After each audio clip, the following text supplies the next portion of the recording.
This is the Vaguely Nerdy Podcast, where each week this brother-sister duo gets together to discuss the box office, latest film and TV scoops, our latest movie or show review, and what we're getting into next. We are your hosts, Cheryl and Jay. This week we watched a movie called The Rip. Yay. Yeah. And we're going to save all our commentary for the review. I ain't going to try to get into it. Yeah, it was so good all my hair fell out. Yes, Jay has got a fresh cut. It's fresh. If you watch our YouTube video, we change our hair and whatnot depending on how we feel. But Jay in real life cut his hair off. Bald. It's bald. So check out our YouTube videos and see what Jay's emoji looks like now that he ain't got no hair. But I'm on deck for trivia. Are you ready? Sure. All right. So this movie has quite a few people in it. Yeah, it does. I'm going to do two trivias because I feel like the first one going to be easy. So I'm a double trivia you. Okay. So there are two people in this cast that have been in a movie together. That is it's a superhero movie. Who is it and what's the... Two people in this cast have been in a superhero movie together. Yes. Who are they and what is the movie? Sasha Calle and Ben Affleck were in The Bad Flash. Yes. Mm-hmm. That was too easy. So yes. Congrats. Ding, ding, ding, ding, ding. Next one, Matt Damon and Ben Affleck are also in this movie. Obviously, they have been in 13... This movie will be 13 times they have been in a movie together. Can you name 4? This should be pretty easy. 4 movies. Matt Damon and Ben Affleck movies that they've both been in together. Correct. I've seen a lot of their movies, but I don't think I've seen very many of their duo movies. Can you name 3? I'll take one off. Be easy on you since you got the last answer right. Been around for so long. Okay, what's the most obvious one that they won the Oscar was for? Ben Affleck in oh Lord. And did you lose your movie knowledge with your hair? Was Ben Affleck in the movie where Matt Damon was trying to steal Jude Law's identity? No, he wasn't in that one. Talented Mr. Ripley. No, sir. No. Okay. Let me give you some clues. Okay. One of them has Robin Williams in it. You know that one, right? Ben Affleck, Matt Damon, Robin Williams. It's one of Robin Williams' more serious roles. Oh my God. This is actually harder than I thought it would be. Yeah. I've seen a lot of Robin Williams movies too, but not with them together. Okay, it was the one that was like it's probably their most popular movie. Robin Williams' most popular movie? No, it's probably Ben Affleck and Matt Damon's like most popular movie. Lord of the Flies? What? No. Was one of them in Lord of the Flies? I don't think so. Oh, okay. Okay. One of the characters' name is in the title of the movie. Huh?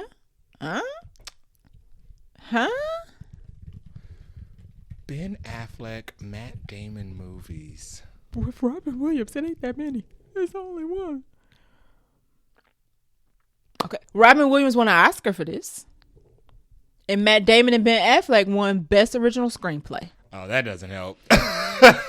Okay, so the one I'm talking about is, I'm going to give you this one. Okay. Good Will Hunting. Have you never seen that once in school? It's from 1997. Okay. I understand. Makes sense. Okay, that's probably the most popular one. So the rest of these going to be real hard. To me. Okay, all right. Let's see if I can give you a clue of another one. Okay. 1 second. Okay, one of them has another star-studded cast. It's like Chris Rock is in it. They play angels. Angels in the Outfield? Sir, no. It's more like a dark comedy. Dogma? Thank you. Okay. Who have you seen? Dogma? I have seen Dogma. Okay, once. That's two. Okay, you only need one. You only need one more. Okay. The other one, it's not super old. It came out a few years ago. During COVID times, and the director was not very happy about the turnout. Every movie that came out during COVID times. Okay. Be more specific. The director is like one of the OGs. Like, he top tier. He like a Nolan or Spielberg or Spike Lee. A movie came out. Ben Affleck, Matt Damon. Director was not happy about how it turned out. No, sorry. Not how the movie turned out, but how it was received in the box office. Came out in 2021. Okay. Ridley Scott. They weren't both in Napoleon. No, it was before Napoleon. Jodie Comer? No, don't tell me. Okay, you getting close. Before Napoleon. During COVID. During COVID. Ridley Scott. It was Ridley Scott. You said Jodie Comer was in it? Oh. You know. The Last Night? Or Duel. Okay, Duel? I'll give you. All right. That's three. I don't think I'm going to torture you no more. They've been in a lot of movies together. So, I haven't seen very many of them. Other ones you did not name. Air. Didn't see Air. I didn't see Air either, but Air was supposed to be really good. Chasing Amy. Nope. Jay and Silent Bob. Don't like them. I don't like those either. Well, they were Clerks was okay. They were in Strike Back and then the reboot. So. And Dogma was a Jay and Silent Bob movie, wasn't it? Was it a Jay and Silent? No. It was directed by. Yeah, it was a Kevin Smith movie. Yeah, that's what I thought. Okay, yeah. Not you. Yeah, Put them that's together. why I've only seen it once. Dogma's pretty good. I mean, Dogma's not bad, but Kevin Smith movies have a flavor. Agree. Yes. Agree. All right, so that was way harder than I thought. Some other ones that I haven't seen: The Third Wheel, Jersey Girl. Yeah, of course I've never seen these movies. Who are these even for? School Ties. That's a 1992 joint. Oh, that's with. School Ties was with Brendan Fraser. You remember? No. Okay. It's a very 1992, so it's rather old. And I don't think I've ever seen Jersey Girl. That's another Kevin Smith special. Interesting. So yeah, they're great. They're great collaborators typically. Yeah, I just haven't seen any of their dual movies. They have a lot of notable movies. Yeah, and they, whenever you see them working together, I was about to say they don't do it as often, but that's actually not true. They do it very often. Yeah, they haven't done it as often in the last few years, but they're individual actors, so yeah, they don't really need to. And one of them got the freaking Nolan movie coming out, so they're fine. One of them was Batman. Hey, they ain't struggling. Yeah, they're fine. So that was our difficult movie trivia that I'm sorry, did not expect that. Let's get into the rest of the episode. Welcome to the Vaguely Nerdy Podcast, your favorite podcast for movie and TV show news, trailers, and vaguely nerdy topics. Each week we dive into the latest film release, talk about the plot, characters, our favorite scenes, and give our rating out of 5 Nicole Kidmans. Whether you're a casual moviegoer or a hardcore cinephile, we've got something for you. Reviews, news, hot takes, and a few surprises along the way. So grab your popcorn, open your favorite podcast app or YouTube, and let's roll the reel on this week's latest episode of the Vaguely Nerdy Podcast. All right, we have something I want to rant about, but I ain't going to rant a long time about. It's DC news. Okay. And we have another new movie announcement from some classics. What do you want to call this duo? A classic duo? A cult favorite duo? I don't know. Sure. They're notable. Trailer Park is a little scant, but that's okay because it's being packed the last couple episodes. And then we got a little bite of Buncha Crunch. So let's start off at the top. Brave and the Bold. We finally got some updates, y'all. Yeah. Okay. DC been pumping out movies like once every year. Okay. I was making a joke. They're not pumping them out that fast. Nope. So this year we get. Wait. What do we get? Oh, Supergirl. Yep. Sorry. And then Clayface is this year too, right? Lanterns. And Lanterns. Okay, so we got 3 things coming out from them. And I think maybe Creature Commandos is coming back this year. I'm not sure. But wow. Trying to get it. He's trying to make us lose viewers. All right. And listeners. But this time we have some news on the Brave and the Bold movie that is coming out. Don't got a release date. I don't know what's going on with it. But they do have a writer now. So Christina Hodson will write the script. Yep. I don't know why it took them so long to call her back. She's written like 3 DC films. So she has. So she is not new. Why would it take so long? She's not new. She has written The Flash, which was part of our movie trivia. And I liked Birds of Prey. I don't care what anybody else says. Birds of Prey, which was good. If you have not seen Birds of Prey, you need to at least give it a chance. In the pile of garbage that came out of the DCEU, Birds of Prey was a shining jewel. Diamond. It was a freaking ruby. Shining bright like a diamond. Yes. Birds of Prey was fun. Also had a pretty good soundtrack. So, if you ever want something new to listen to, check that soundtrack out. Ian McGregor made a great villain. He did. Birds of Prey was good. I don't care what everybody and their daddy say. Birds of Prey was good. So she wrote that, and then she also wrote Bumblebee, which I did not see, but Bumblebee's pretty well received. What? Bumblebee is the Birds of Prey of the Transformers universe. Oh, okay, interesting. It is that good. Okay, so she had one off day with The Flash, and you know what? It's probably not her fault. I ain't gonna blame her for that. Right. So Andy Muschietti is still on board for directing for now. I wouldn't let it go. As of January 23rd, 2026, he is. But I don't know, man. I wouldn't let it go. I mean, it's Batman. But what if Welcome to Derry's schedule and this collide. Which one you picking? Nobody's watching Welcome to Derry. Y'all watching it? Y'all loved it. It's not charting. That don't mean nothing. Sometimes it take a little while for a show to pick up. Okay. So they don't be we Grey's Anatomy probably didn't chart when it first came out. We as watchers know that, but Grey's Anatomy wouldn't get renewed in today's climate because they don't give shows one season anymore. I mean, look at The Residents. Yeah, you're right. You're right. So Eddie Muschietti's still attached for now. Put a pin in it. Yeah. The movie, and we haven't talked about Brave and the Bold in a while, but the movie will focus on Batman and his son Damian, who is a version of a Robin. Do I have that right? He's like the latest Robin. He's the latest Robin. Who, according to the Hollywood Reporter article I pulled this from, he's a murderous tween raised by assassins. Yeah, he's how?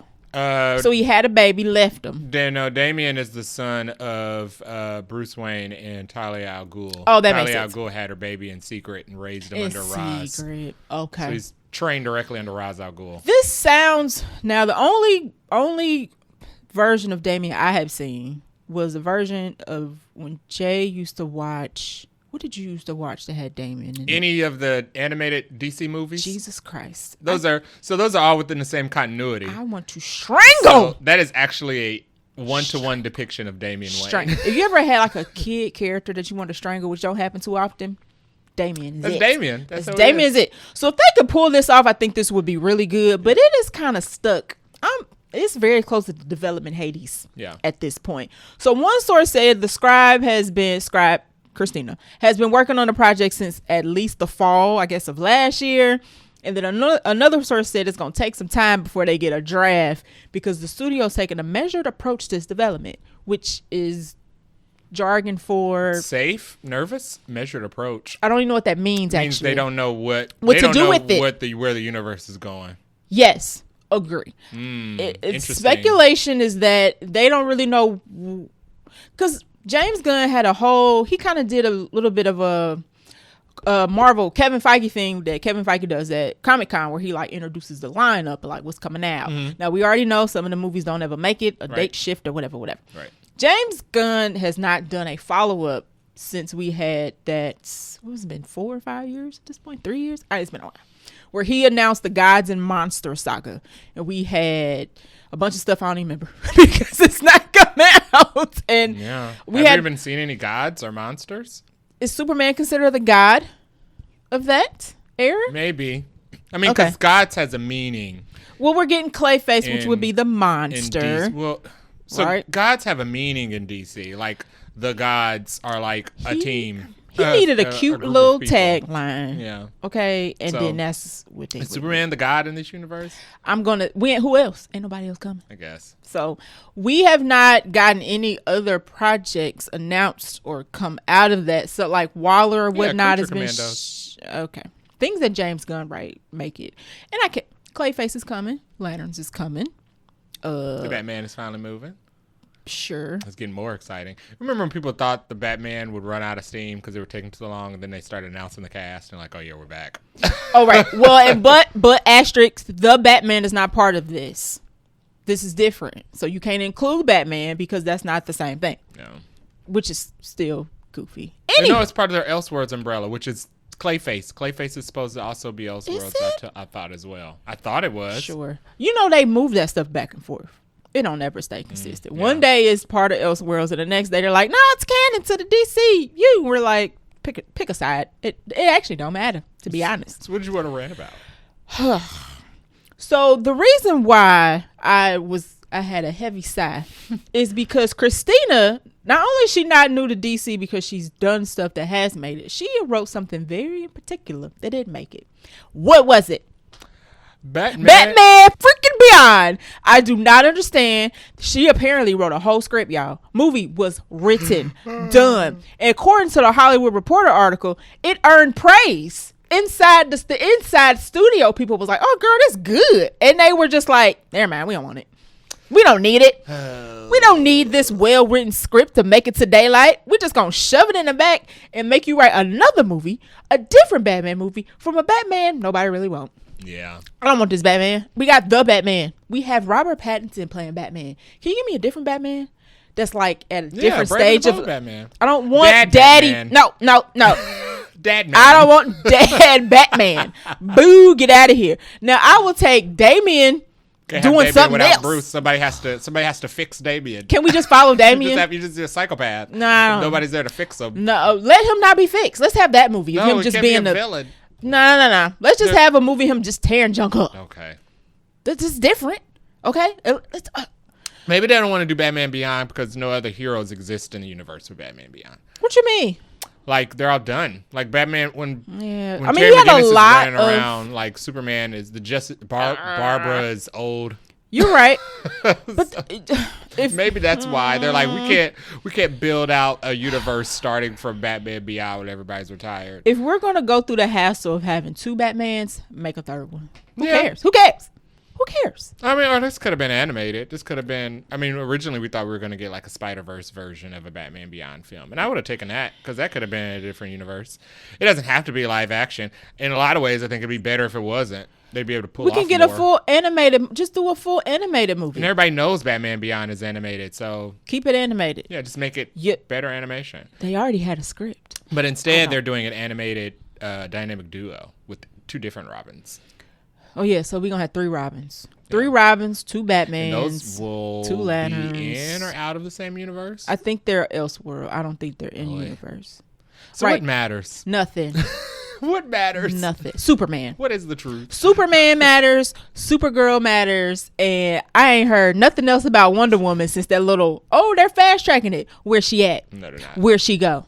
Who gonna play? They don't know. They're being. What's the timeline? They're playing it safe with the development of this movie because they don't know where everybody's gonna be. And what everybody Or doing? what this universe is gonna look like.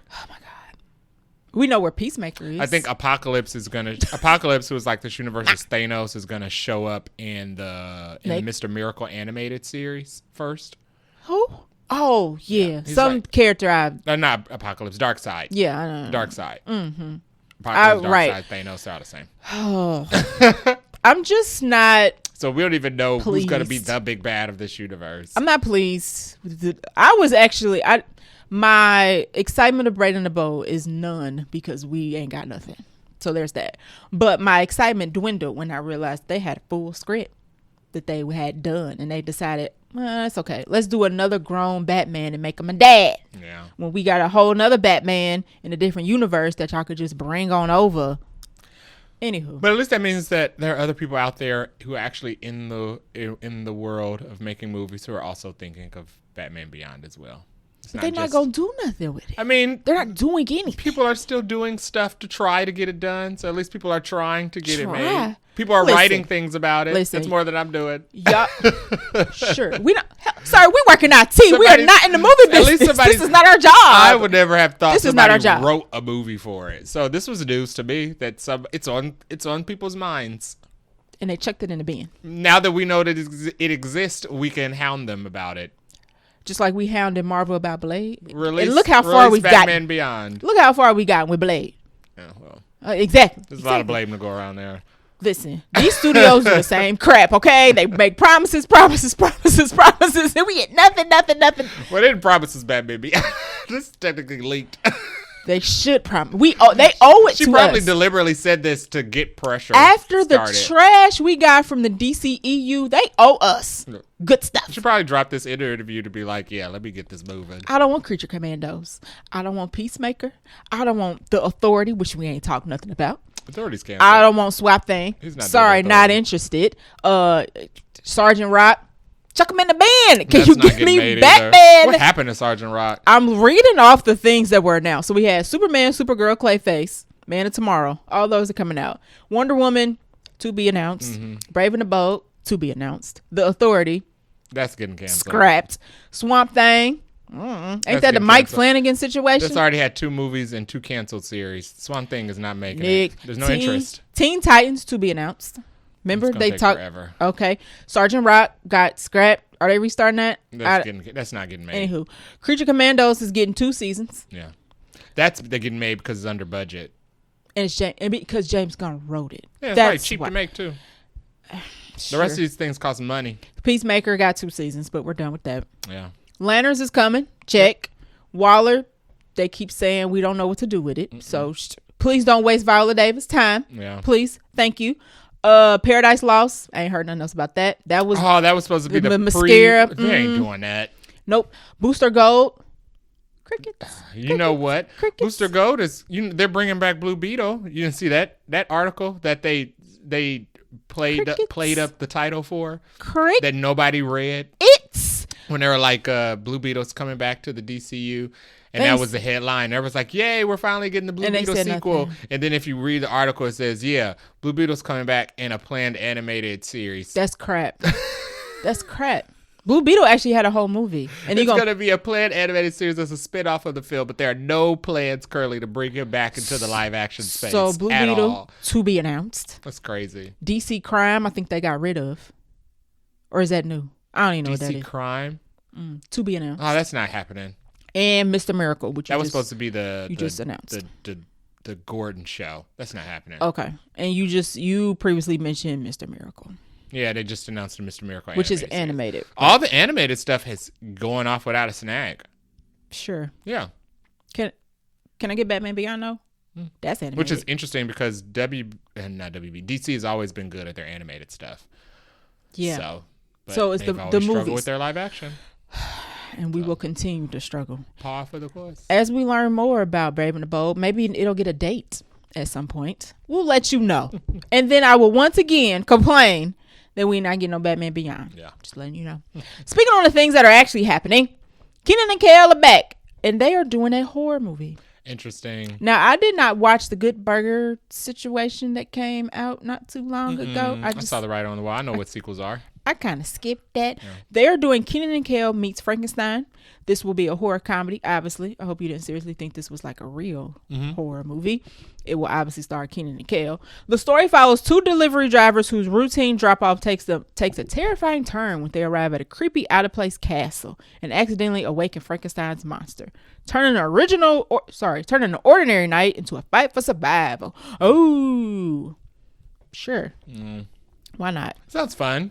It does sound fun. It sounds like something that would be more like a Halloween special type of film, not something that you release. Like in the theater. When is this coming out? So this doesn't have a date. It does say it's going to production in the summer. This also doesn't have a studio attached yet, which makes me a little nervous. Going to streaming. Okay. Yeah. They're probably right. It doesn't say. It doesn't have a studio attached at all, but somebody's paying for it because they are starting production this summer. I'm actually scanning. I can't imagine it goes to theaters. I'm scanning the article and like, who is gonna pick this up? And it don't know. It don't even say. So it's cool that they still work together though. They probably go to Paramount though. Yeah, Good Burger 2 went to Paramount. Oh, so they probably own the rights. Yeah. Oh, this definitely going on. So Paramount not putting no movies out. Yeah. They just did the whole Airbender situation. They spent all their money trying to buy Netflix. And now they broke. Right. And they say it. Right. They defeated. They're deflated. So I would check this out. I need to see a trailer. SJ like to see. I totally skipped Good Burger too. I didn't need it. If you watched it, I'm curious of your thoughts because it kind of came and went. And I saw Coming to America too, and I was like, you won't get me twice. You won't ruin my faves twice. I know. Terrible.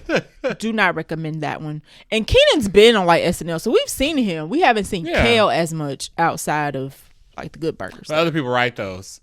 They don't write their own sketches. So. Oh, you're right. It is kind of like a collaborative effort. So good look on them. Yeah. I'm glad they still making movies. I'm glad they still friends. Yeah. We'll see if this is worth putting on the podcast when we get a trailer. Sure. And when it get made. So that is it for our movie news. Let's roll into the trailer park. Two. Because we only got 2 trailers. First stop on the trailer park is for a Supergirl teaser. This is for the Supergirl movie that comes out June 26, 2026. What's in this teaser? More Supergirl and a clear look at Lobo. It's same from the first trailer. I was expecting something different. It's a smaller version of the trailer. Yeah, but the teaser with a different angle of the fight sequence at the bar. Yeah. It looks like we get a shot of what Lobo actually looks like. He's rolling up Lobo. He's rolling on the dirt back. I assume he's going to be the secondary antagonist in the film. So he's not going to be like a helpful... he will by the end. Oh. Lobo is an intergalactic bounty hunter. So 9 times out of 10, he's been hired to capture her. So he'll be like she's the last Kryptonian. Like a Han Solo. Yeah. Okay. Yeah. Okay. He looks good. He looks like Lobo. Right. The the makeup department did a very good job. He's wanting to play this role forever. He looks I'm glad he's like gotten the opportunity. Yeah, somebody said I don't think Jason Momoa actually has like he doesn't do different characters. It's just him in different versions. Yes. So yeah, that's true. yeah, so yeah, it's a lot of Jason Momoa. If you like Jason Momoa as Aquaman, you probably gonna like him as Lobo. Yeah, Jason Momoa is like a Jeff Goldblum. I'm sorry. Where he's just like Jeff Goldblum is Jeff Goldblum and everything. Jason Momoa is kind of just Jason Momoa and everything.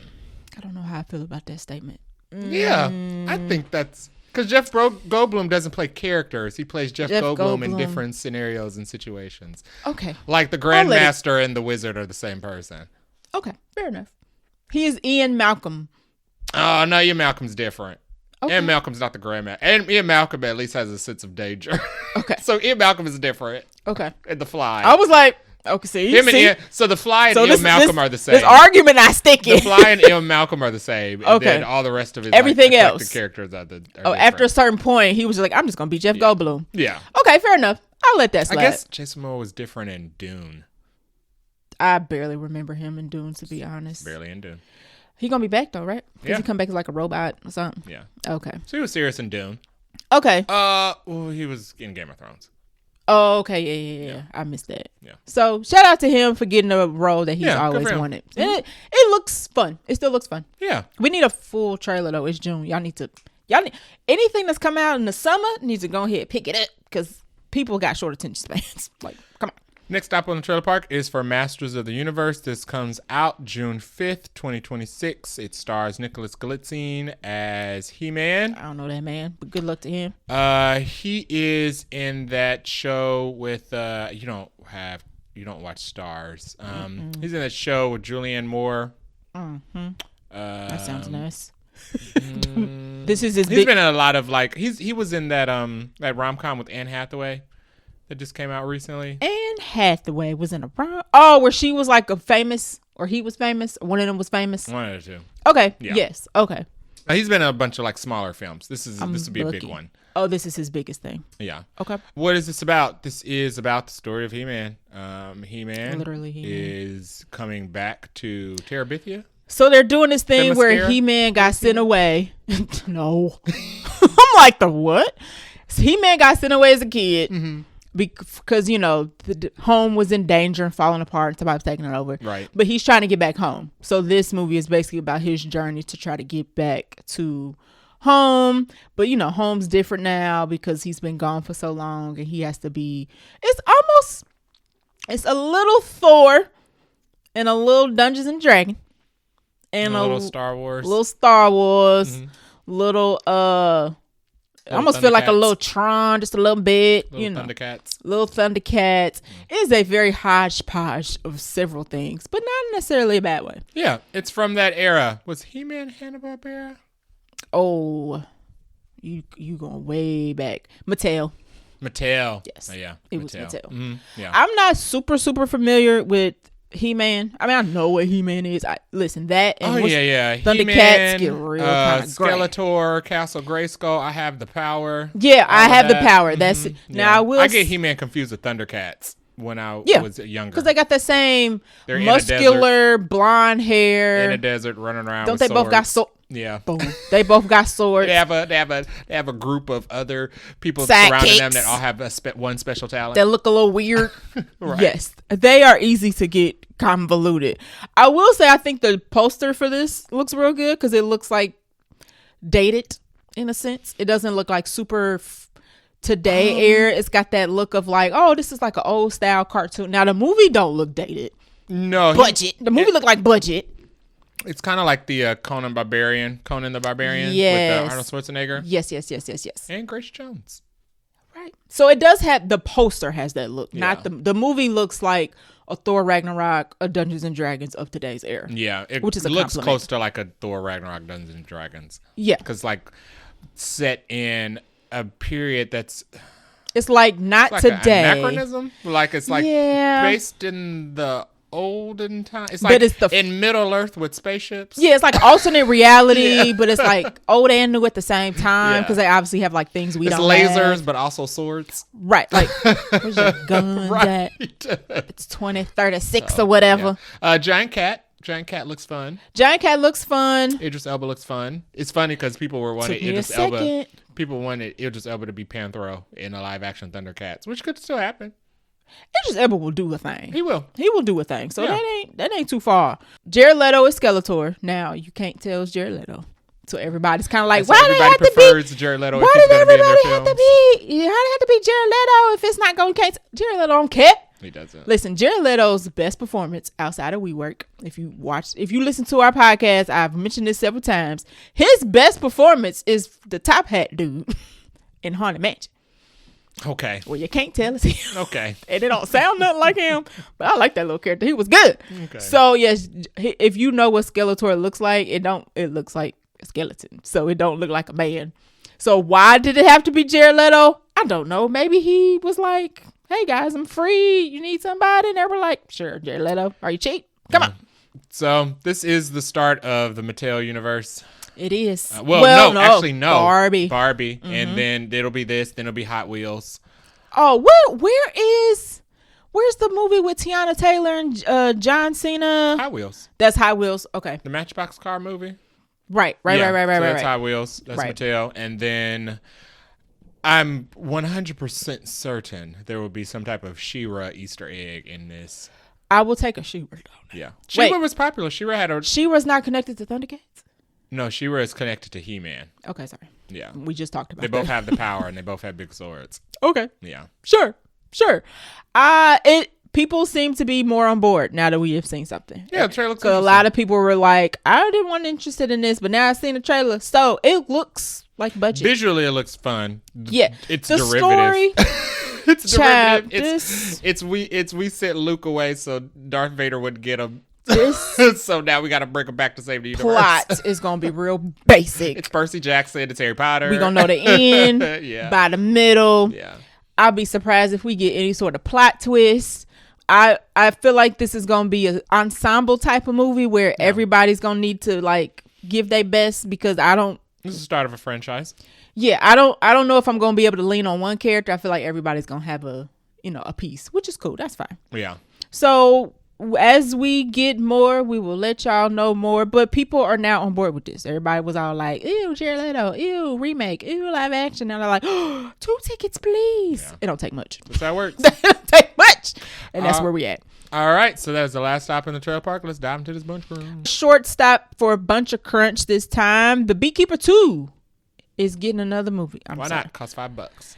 I said the Beekeeper 2 is. They probably gonna make a third one. Beekeeper is getting another movie. Early announcement. They gonna the other one obviously. I think the other one did fine. He always gets a sequel at the box office. Transporter 2, Beekeeper. So there's gonna be a Beekeeper Squid probably in the future, but Beekeeper 2 is going to hit theaters next winter, January 15, 2027. I think the last one came out winter of 2025. So sure, Jason Statham has found his lane. What's this gonna be about? Felicia Rashad's already dead. Hornets instead of bees. Okay. I don't even know what the first. Oh, I know. He was getting revenge on cyber terrorists because they killed Felicia Rashad and being attacked by Lulu. And we're back. Yeah, so no telling what the sequel is going to be about. It don't matter. I don't think people go to this. Somebody's hired him for revenge for something different, unrelated to him. Because there's it can't be him. But did he go? We didn't watch this, but you expect me to think he went back to being a beekeeper at the end of the first one? I mean, he was only Felicia Rashad's beekeeper. Now she's dead. Right. So he went back to beekeeping? Now he's just going back to killing. I'm not going to spoil it. Whatever he was doing prior. I'm about to see how the last one, the Beekeeper. He got his revenge. Yeah, but did he go back to work? For who? That's what I'm asking. So why is this one called the Beekeeper 2 if he's not a beekeeper no more? Do you see where I'm going with this? Okay. I'm about to get to the end. I'm about to spoil a Beekeeper in 3, 2, 1. Protected by anti-beekeeper mercenaries. I don't even know who his character is. Adam nods at Veronica for fleeing to the beach where he dons his. He goes into the sea. The movie ends with him going to the sea. How's he still beekeeping? He comes back. Okay, so he comes back He comes back from being the Meg. And goes back. The plot on Wikipedia literally says, Terrible. grateful Adam nods at Veronica, or Verona, whoever that is, it don't matter, before fleeing to the beach, where he dons his buried diving gear and disappears into the sea. Yeah, probably because he murdered a bunch of people, because he's not any type of law enforcement officer. Sure. He's a beekeeper. Somebody was the president of the United States. Okay. He's on the run. Okay, so he's going to stop being the Meg and come back to be a beekeeper. Sure. He's just going to be a killer. Jack of all trades. I mean, he better than John Wick. It's going to flow into the regular formula of Jason Statham sequels where all of a sudden he's an action star. He was an oil ship wrangler in the Meg 2 suddenly after only being a diver in the first one. So he's just going to turn into an action star. Hand-to-hand combat, all that. Give him a cape. Call him B-Man. It's another person. When we did a Greenland migration, I was like, I feel like Gerard Butler would have kind of done something else. And I feel like Jason Statham for a little while would have done some. Okay. I never thought about that about Jason Statham. Right. Gerard Butler, yes. Right. Jared was like, this is always. Jason Statham This was always going to be his lane. Started with the Italian Job in the Transporter. He's so got I didn't really have like so high many expectations movies. My God. Oh, I forgot about A Working Man. So this will be a Working Man Beekeeper movie. So does Arnold Schwarzenegger, though. So does Jason Segel. Steven Seagal. Steven. I was like, Who's Jason Segel? Oh, he's a shrinking guy. Okay. Yeah. Okay. I'm not watching this. No. This is not going to be on a podcast. I didn't watch the first one. But if you was a Beekeeper fan, shout out to you. Good news. Shout out to everybody involved. Next up, we have Denai Guerrero is going to be cast as Universa in the Invincible season 4. Nice. Now, I fell off Invincible 2 seasons ago. She's one of the villains that shows up. Okay. The comic book runs. Now so they long, do so. for this show get like A-list actors to do the voice cast. Yes, they do. So shout out to her. Yeah. Stephen Ewan, who is in The Rip, is Mark, who is the lead in Invincible. So I think they want to do like the whole book, don't they? So this probably not run, the okay. So this probably not the last season. She's like the Proxima Midnight. Oh, okay. Yeah. Invincible's good. It's just too much stuff was on when it came back, and then they split it into 2 seasons, and it was or they split it into 2 parts, and it was like 8 weeks between the 2 parts. One day, maybe. Invincible took a bullet when they decided to do their mid-season break. Yeah. And X-Men 97 I was just about to say it came out the same time X-Men 97. That's what stole my attention. Which has got like a 97,000% on Rotten Tomatoes. So everybody loved it. Had top-tier animation. It did. Top-tier acting. It was too much on. It was good. It was too good. And I was like, I can't keep up. So I could, but I was distracted. You decided not to. I gave it. And now it is 2 seasons later. And those seasons be kind of long. They don't be like 6 episodes. Invincible seasons? Yeah, don't they be like at least 10 Yeah. episodes? So. But they're short. Like the episodes, I think, are shorter. I don't even remember. It's been so long. So, but shout out to her. Cut the check for Denai. Hopefully she is in Black Panther 3, which we have no news about. Yeah. I'm just mentioning it. And then last but not least, we got our Oscar nominations came out on Thursday of this week. Sinners, the movie of 2025, did a record-breaking 16 nominations. Yay. So that is the most movies ever nominated that is the most nominations ever received by a single movie. I'll read off a few, not all 16. Notable ones were Best Picture, Best Director. Michael B. Jordan got his first nomination for Best Actor. Nice. Wumi Musaku got her first nomination for Supporting Actress. Shout out to her. Nice. And then Delroy Lindo, a fave, a legend. And he is the moment. He got his first nomination for Supporting Role. Nice. So he. A lot of first this year. Yeah, he and right. He and Winmu. Winmu. Thank you. Have not been getting any other nominations. So we've had the SAG, or I don't know if we had SAG. We had Golden Globes. We had the Actors Awards. We've had stuff. Now Cinder's been raking up awards for like other things. Kind of smaller award show. But for the big dogs, these two ain't been getting none. So the fact that they got Oscar nominations was good. A welcome surprise. Pretty good. Other things that they got, I'll point out, original screenplay. That's the one that everybody thinks they're absolutely going to get. Ludwig got another nomination. It's funny because Yeah. He was talking about his Golden Globe win, and he was like getting an interview while he was getting ready to work on The Odyssey. He just go from one legend to another legend. That's when you make good music. Cha-ching, ching, ching. That's what I be hearing. And then they also got original song for I Lied to You, which is going up against K-pop Demon Hunters Golden. So it's gonna be a tough. Listen. I know Golden. If my life was on the line and they were like, "Can you sing Golden line for line?" I'd be like, "No problem, sir. I'm living to see tomorrow." So I can't even hate. I can sing Golden probably in my sleep. And so can most people. For sure. So, that junk addictive. Anywho. Wow. So is it gonna win all 16? Oh, also we'll shout out Ruth Carter got another nomination. So she is the most nominated black person for an Oscar. Like, she's got the most out of everybody. Yep. So good for her. She's already got 2 Oscars, and both of those were from Black Panther. So she gonna get one for the third one. Yeah. So she might just give it to her. Yeah. She deserves it. So is it gonna get all 16? We don't know. Hopefully it gets some of the big dogs. Yeah. I'm mostly pulling for Delroy. Like, if they don't win nothing else, I hope Delroy get his, because he deserves it. And I hope it gets, best original screenplay. Best original screenplay seemed like it's in the bag. Yeah. So because whatchamacallit was not. So because One Battle After Another is adapted. Right. So they're not in the same category. So don't play in Ryan's face and be like, "Oh, we decided to get somebody else." Nope. Give it to Ryan Coogler for original screenplay. And then I hope Delroy gets his. And Wimmu, I hope she gets hers as well. But she also with Tiana. So I'm kind of like, either one of y'all take it. Yeah. I'm good with that. Yeah. Somebody else who got nominated in supporting actress was Amy from Weapons. Yes. Mm-hmm. So that category funny. This gonna be real tight. But horror, so that does that does help with making Ralph Fiennes' case for being nominated for Bone Temple.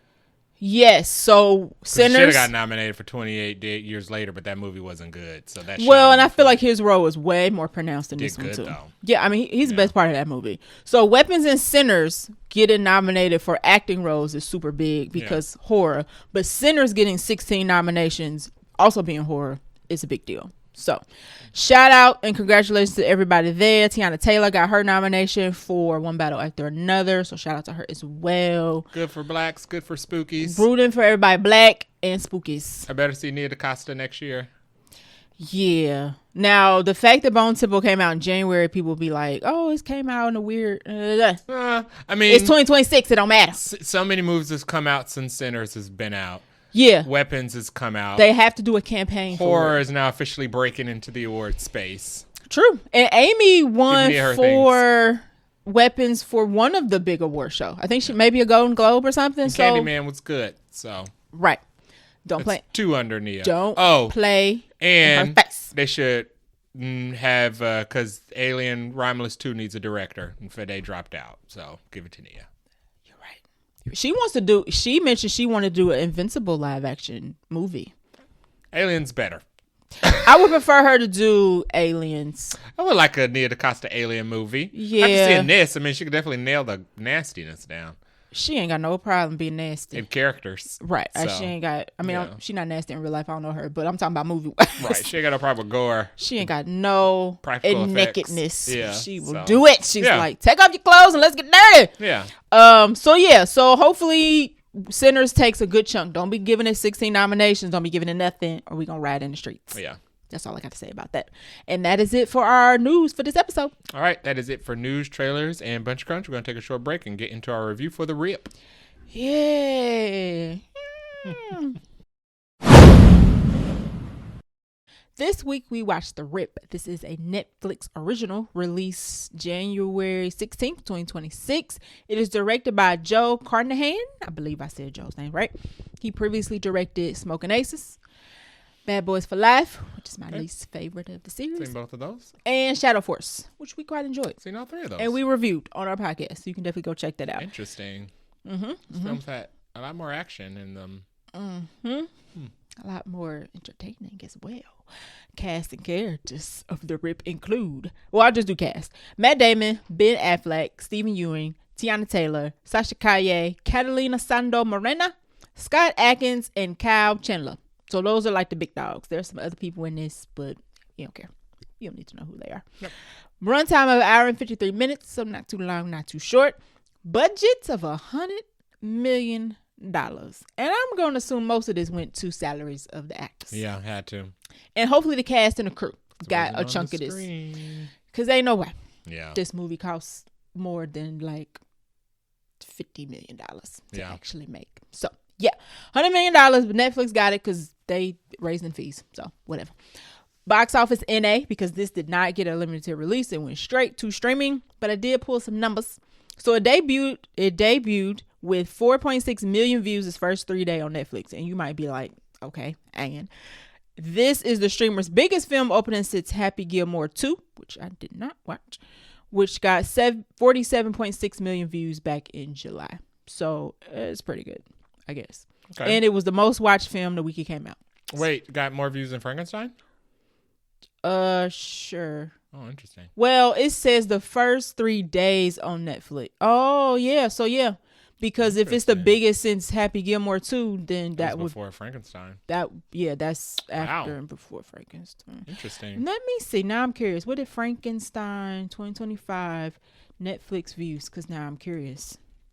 Speaking of Frankenstein, Jacob Elordi got a Oscar nomination. For Frankenstein, right? I think Frankenstein also got Best Picture, but it did not get Best Director, which people were kind of confused about. Yeah. Outside of One Battle and Sinners, what else was nominated in Hamnet? There are 10. F1 got Best Picture. F1? That's the one people were like, excuse me? They bought that. We bought the sidetrack. Best Picture. Hold on one second. Best Picture nom. Oscars 2025. Now, if Google is good as they say they are, they can take that sentence and give me what I'm asking for. AI will. I'm not using AI. Oh. Thank you very much. This is for these are the winners of last year. Google, God darn it, give it to me. Excuse me, 1 second. NPR has it. Go to a reliable source. Here.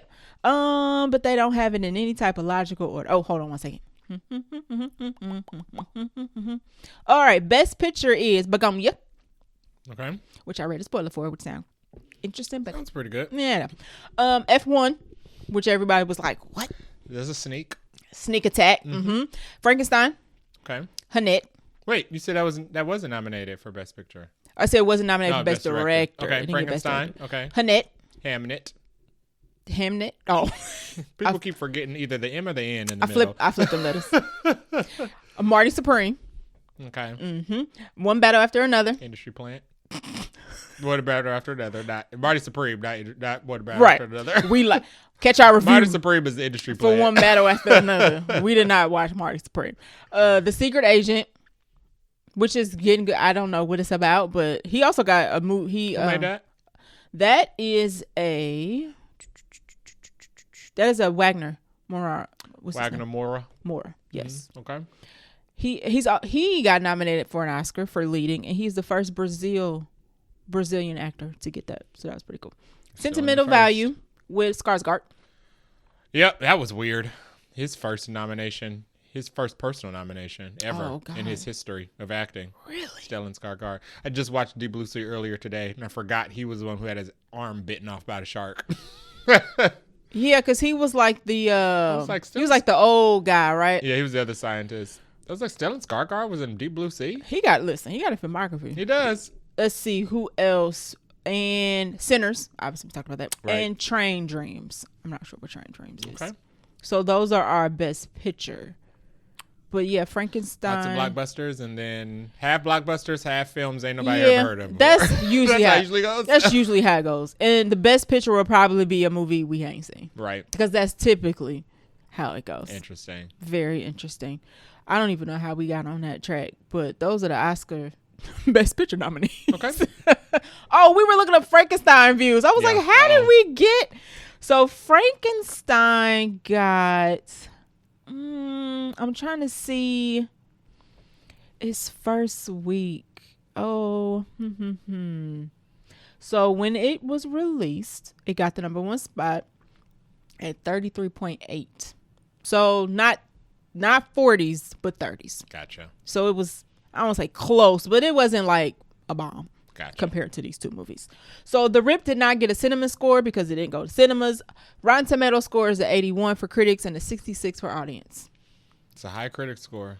It's a too high critic score. Are they? We'll get into it. So those are the facts and figures about The Rip. Jay, please attempt to give us the plot. The plot of The Rip is Ben Affleck and Matt Damon lead a police unit of younger police officers. Sure. Who have stumbled upon a house that is stashed with cash that is owned by a cartel. Okay. And they are trying to decide whether they are going to turn the money in or see if one of them are willing to steal it. Sure. So, yeah. That's a good synopsis without spoiling it. Appreciate you. All right, let's get into our non-spoiler thoughts for The Rip. You want to go first or you want me to go first? You can go first. This ain't that good.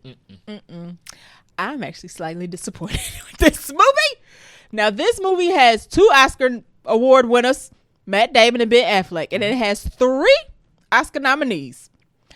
Now, shout out to Yana.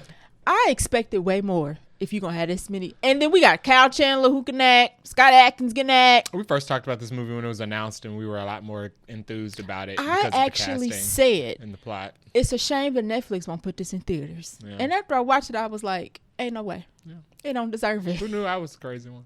Right. Who knew that we would be like, theaters? I think not. It wasn't. I don't know what the critics saw. This movie's not that good. It is very thin plot. It's not very exciting. It's not an action movie until like maybe the last 10 minutes or so. They try to do that thing like Training Day where not even Training Day did it better. Where what was the King Kong moment in this? There wasn't one. I was more referring to like the setting. Like they try to have it in like, a local neighborhood and there's cartel around. So you got to look around the corners and whatnot. Kinda. But they only in one house most of the movie. That neighborhood's abandoned. And the neighborhood is empty. Fake. Right. Because the cartels have emptied it to use it for whatever they want. Shit, a neighborhood from Barbarian. Where ain't nobody else in the other houses. Something. This probably would have been better as a horror movie where zombies was coming out to eat them. Or that. That could have been The Rip where it was a rip and scan off. Yeah. That would have been a movie. This, there was a lot to be desired. There was a lot to be desired. All the acting is very middle of the road. Nobody's giving their best performance. Nobody's necessarily bad, but nobody's particularly good. And we know all these people can act. So I think I was just more disappointed. This is not a terrible movie. It's not going to probably be the worst movie we see this year. It's early. But this will definitely be my one on my disappointed list. Just right now, it's number 1. I mean, I wasn't disappointed in Greenland. I knew what to expect. This was a disappointing one for me. Cast chemistry is fine. Like everybody gets along. Everybody acts well. Jay said he guessed the plot like 2 minutes in. I didn't necessarily guess the plot, but as I was watching it, I was like, I don't really care. I didn't guess the plot, but I guessed that one of them was a bad guy. Okay. And it's easy to... There's not that many... It's funny because there's a lot of people in this movie, but the movie does not do a very good job of doing like Knives Out where anybody could be the suspect. Yeah. This movie pretty hones in on who ain't the suspect. And you're like, well, ain't nobody left. So it's got to be... It's a process of elimination situation. Yeah. The mystery's not there. I was surprised that this was based on a true event. Because it's when you look up the true event, it's literally like a 1-day situation. That's funny because this movie feels like it was filmed in 1 day. Yep. The quality. Like in a night. Exactly. Like they did this, in between things. Yeah. So the fact that this story was based off, this director also did Bad Boys for Life, and this story is based off one of the guys who was a former TNT, like in real life, and he was kind of like a SME for the Bad Boys for Life movie. Interesting. So when they were trading stories, the director was like, "Oh, that's a cool story. We should make it a movie." And that is how this became a movie, because they was just talking. Bad Boys go to theaters. I was disappointed. That is my. There's a line. That is my non. That is the line. The line is that Bad Boy movies go to theaters, and this one doesn't. And and it's crazy because this is $100 million budget. Like they had money. What's the budget for Bad Boys? To make a Bad Boys-esque movie. Bad Boys. It can't be more than like 150. Budget. The worst reviews on Rotten Tomatoes. Um, I mean, we don't go to Bad Boys for plot.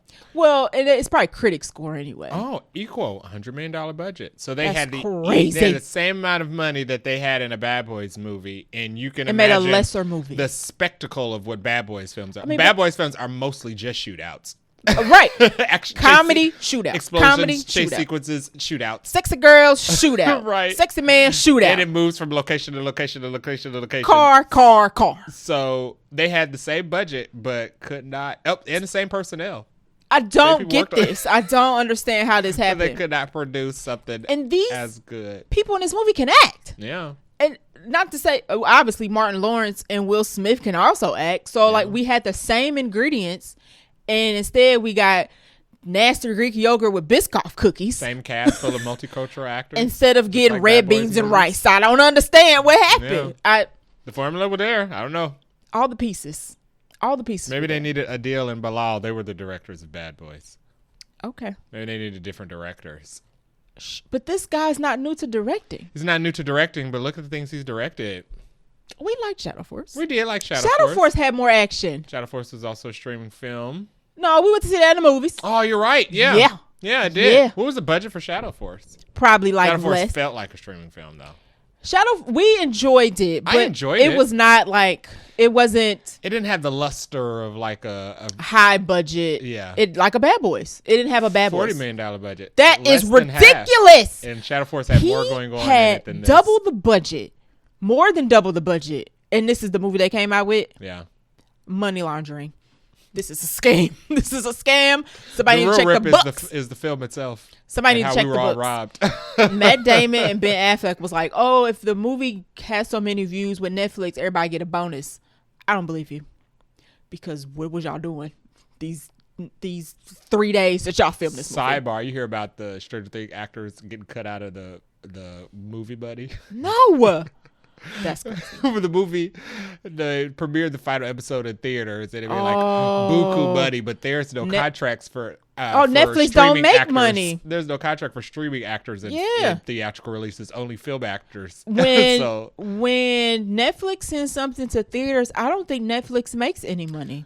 Well, Netflix does, but there's nothing in the contract for talent. Right. To secure it just goes to the studio. Just like talent usually gets a portion of the box office. Right. And there's nothing in that for a streaming series. Because the movie theaters probably pay to have a movie say, hey, right. One-off episode in theaters. So they didn't get any of that money. It's like $25 million. Them things were so out. Netflix is a scam. It is. Money laundering scheme that's about to own WB. The Rip was a documentary. No, it wasn't. It wasn't even that good. It was, I would rather watch Border Patrol. Okay. Yeah. Like just a 4-hour episode of Border Patrol was way more exciting than whatever was going on here. I was disappointed. If you didn't catch that the first 12 times I said it. Jay, what are your non-spoiler thoughts? My non-spoiler thoughts for The Rip were, it wasn't bad, but it just wasn't special. This movie suffers from, like we said earlier, having seen these two actors or all of these actors in much better things. Yeah. Much better things that are very similar to the plot of this, like Bourne. Matt Damon's been in Bourne. So many Bourne movies. I just don't. So him being this boring cop was kind of like just a step down from that. I didn't get it. Ben Affleck, we just saw him in The Accountant too. But he had both of those movies. Ben Affleck has a bunch of like action flicks. Yeah, he plays an autistic assassin. A superhero, essentially. Right. With a team of autistic kids who help. Brought none of that to this movie. No. None of it. No. I didn't understand. Cheryl made a comment that makes sense. It does seem like everybody kind of showed up. Like, it wasn't that the rent was due. Everybody was already paid. So they really didn't feel like they had to commit here. Check cleared, and they were like, So they're whatever. like, I already got my check. All I have to do is show up, read the lines. I don't need this. Yeah. The town was fake. No, I'm saying you movie, mean The Town. Oh, yeah, The Town. Yeah. Ben Affleck. This is The like Town. a knockoff. No, it's not. The Town was way better. Go ahead. No, Go ahead. not Go. knockoff I'm The trying to keep going. Ben Affleck was in The Departed. That was Matt Damon. Matt Damon was in The Departed. was Oh, my close. gosh. Yeah. So, yeah. Good police procedural films. Somebody tried to rage bait on Threads and was like, for real, The Departed or The Rip was better than The Departed. I said, this is bait. Yeah, it is. There's no That's way. not even like good bait. Don't even. That's bad bait. I ain't stupid. This movie thought I was stupid, but I ain't stupid. But all the actors in it were all the actors in it are good, but their performances are just kind of vanilla. Everybody's kind of reading. Even Tiana Taylor's just kind of like reading the lines. And not even like Private Selection vanilla. Yeah. More like Briars. I don't like Briars. The vanilla out of the like the Napoleon pack. Okay. Neapolitan pack. Okay. Where it's kind of like got other bits in it because they don't really care about making it different. Gotcha. Yeah. I think that's pretty much all I have for non-spoiler. I will say though, I spotted somebody with my eye from the very moment he was on screen because I have spent so much time with this game. FBI agent Logan Cassiano, who's played by Daisuke Tsuji. Okay. Is Jin Sakai from Ghost of Tsushima. He is the main character in the game. Shout out to him. So I was which one I saw is his he? face. He is Daisuke Tsuji. He's at the end of the cast list. Okay. But if you click on him and see his picture, and then you click on Ghost of Tsushima, it's his exact face. They need to update his picture on Wikipedia. That ain't right. So yeah. Good for him for being. He even has the mole. Apparently, he was also in the episode of Creature Commando, so he expanded his filmography. Yeah, so good for him. Yeah. All right. Unfortunately, this is his first movie, but you gotta start somewhere. Yeah, you gotta start somewhere. I mean, he'll always have Ghost of Tsushima. Yeah, that critically is acclaimed. That's his better work. Yeah, and I ain't played that game yet. Good. I'm gonna say it's good. All right, so that's it for our non-spoiler thoughts. Let's just get into spoilers. Okay. 3, 2, 1. So we'll start off with our characters. Now I have grouped these people together because there's quite a few people in this, and we ain't trying to be here all night. It's a snowstorm coming. Matt Damon plays a character called Lieutenant Dan. I'm just kidding. Lieutenant Dane Dumars. So he is the boss of everybody, technically. Like he running the show. And then we have Ben Affleck, who plays Detective Sergeant JD. I did not remember their names through this whole movie, so I'm going to refer to them as Matt Damon and Ben Affleck. They don't really say each other's names that often. They do say one person in particular's name. So often I was Maddie? like, Jackie. Oh, yeah, Jackie. They say Jackie every 5 minutes. The unsung hero that we're all supposed to feel the emotional weight of her death, and we don't know her. Don't care about her. Please stop having these slow, sentimental moments about her. Sorry, Jackie. She had the best action sequence in the movie, though. You know that Mariah Carey meme where she's like, I don't know her. That's literally me with Jackie. So the movie opens up with Jackie getting popped by 2 people who are masked. Now, we don't really know who Jackie... we quickly learned that Jackie was part of the TNT group. Right. So our main characters are part of a technical force where they go get rips from houses, drugs, money, whatever. Right. Jackie is texting somebody. Well, she's talking to somebody initially on the phone. They're like, don't worry. You're covered. We'll take care of you. I'm coming. You'll be fine. And then she gets out of her car. She parks. And then 2 people are like chasing her down. It's like a shootout. And they kill her. And she's texting somebody. We don't know who yet. Took a shotgun.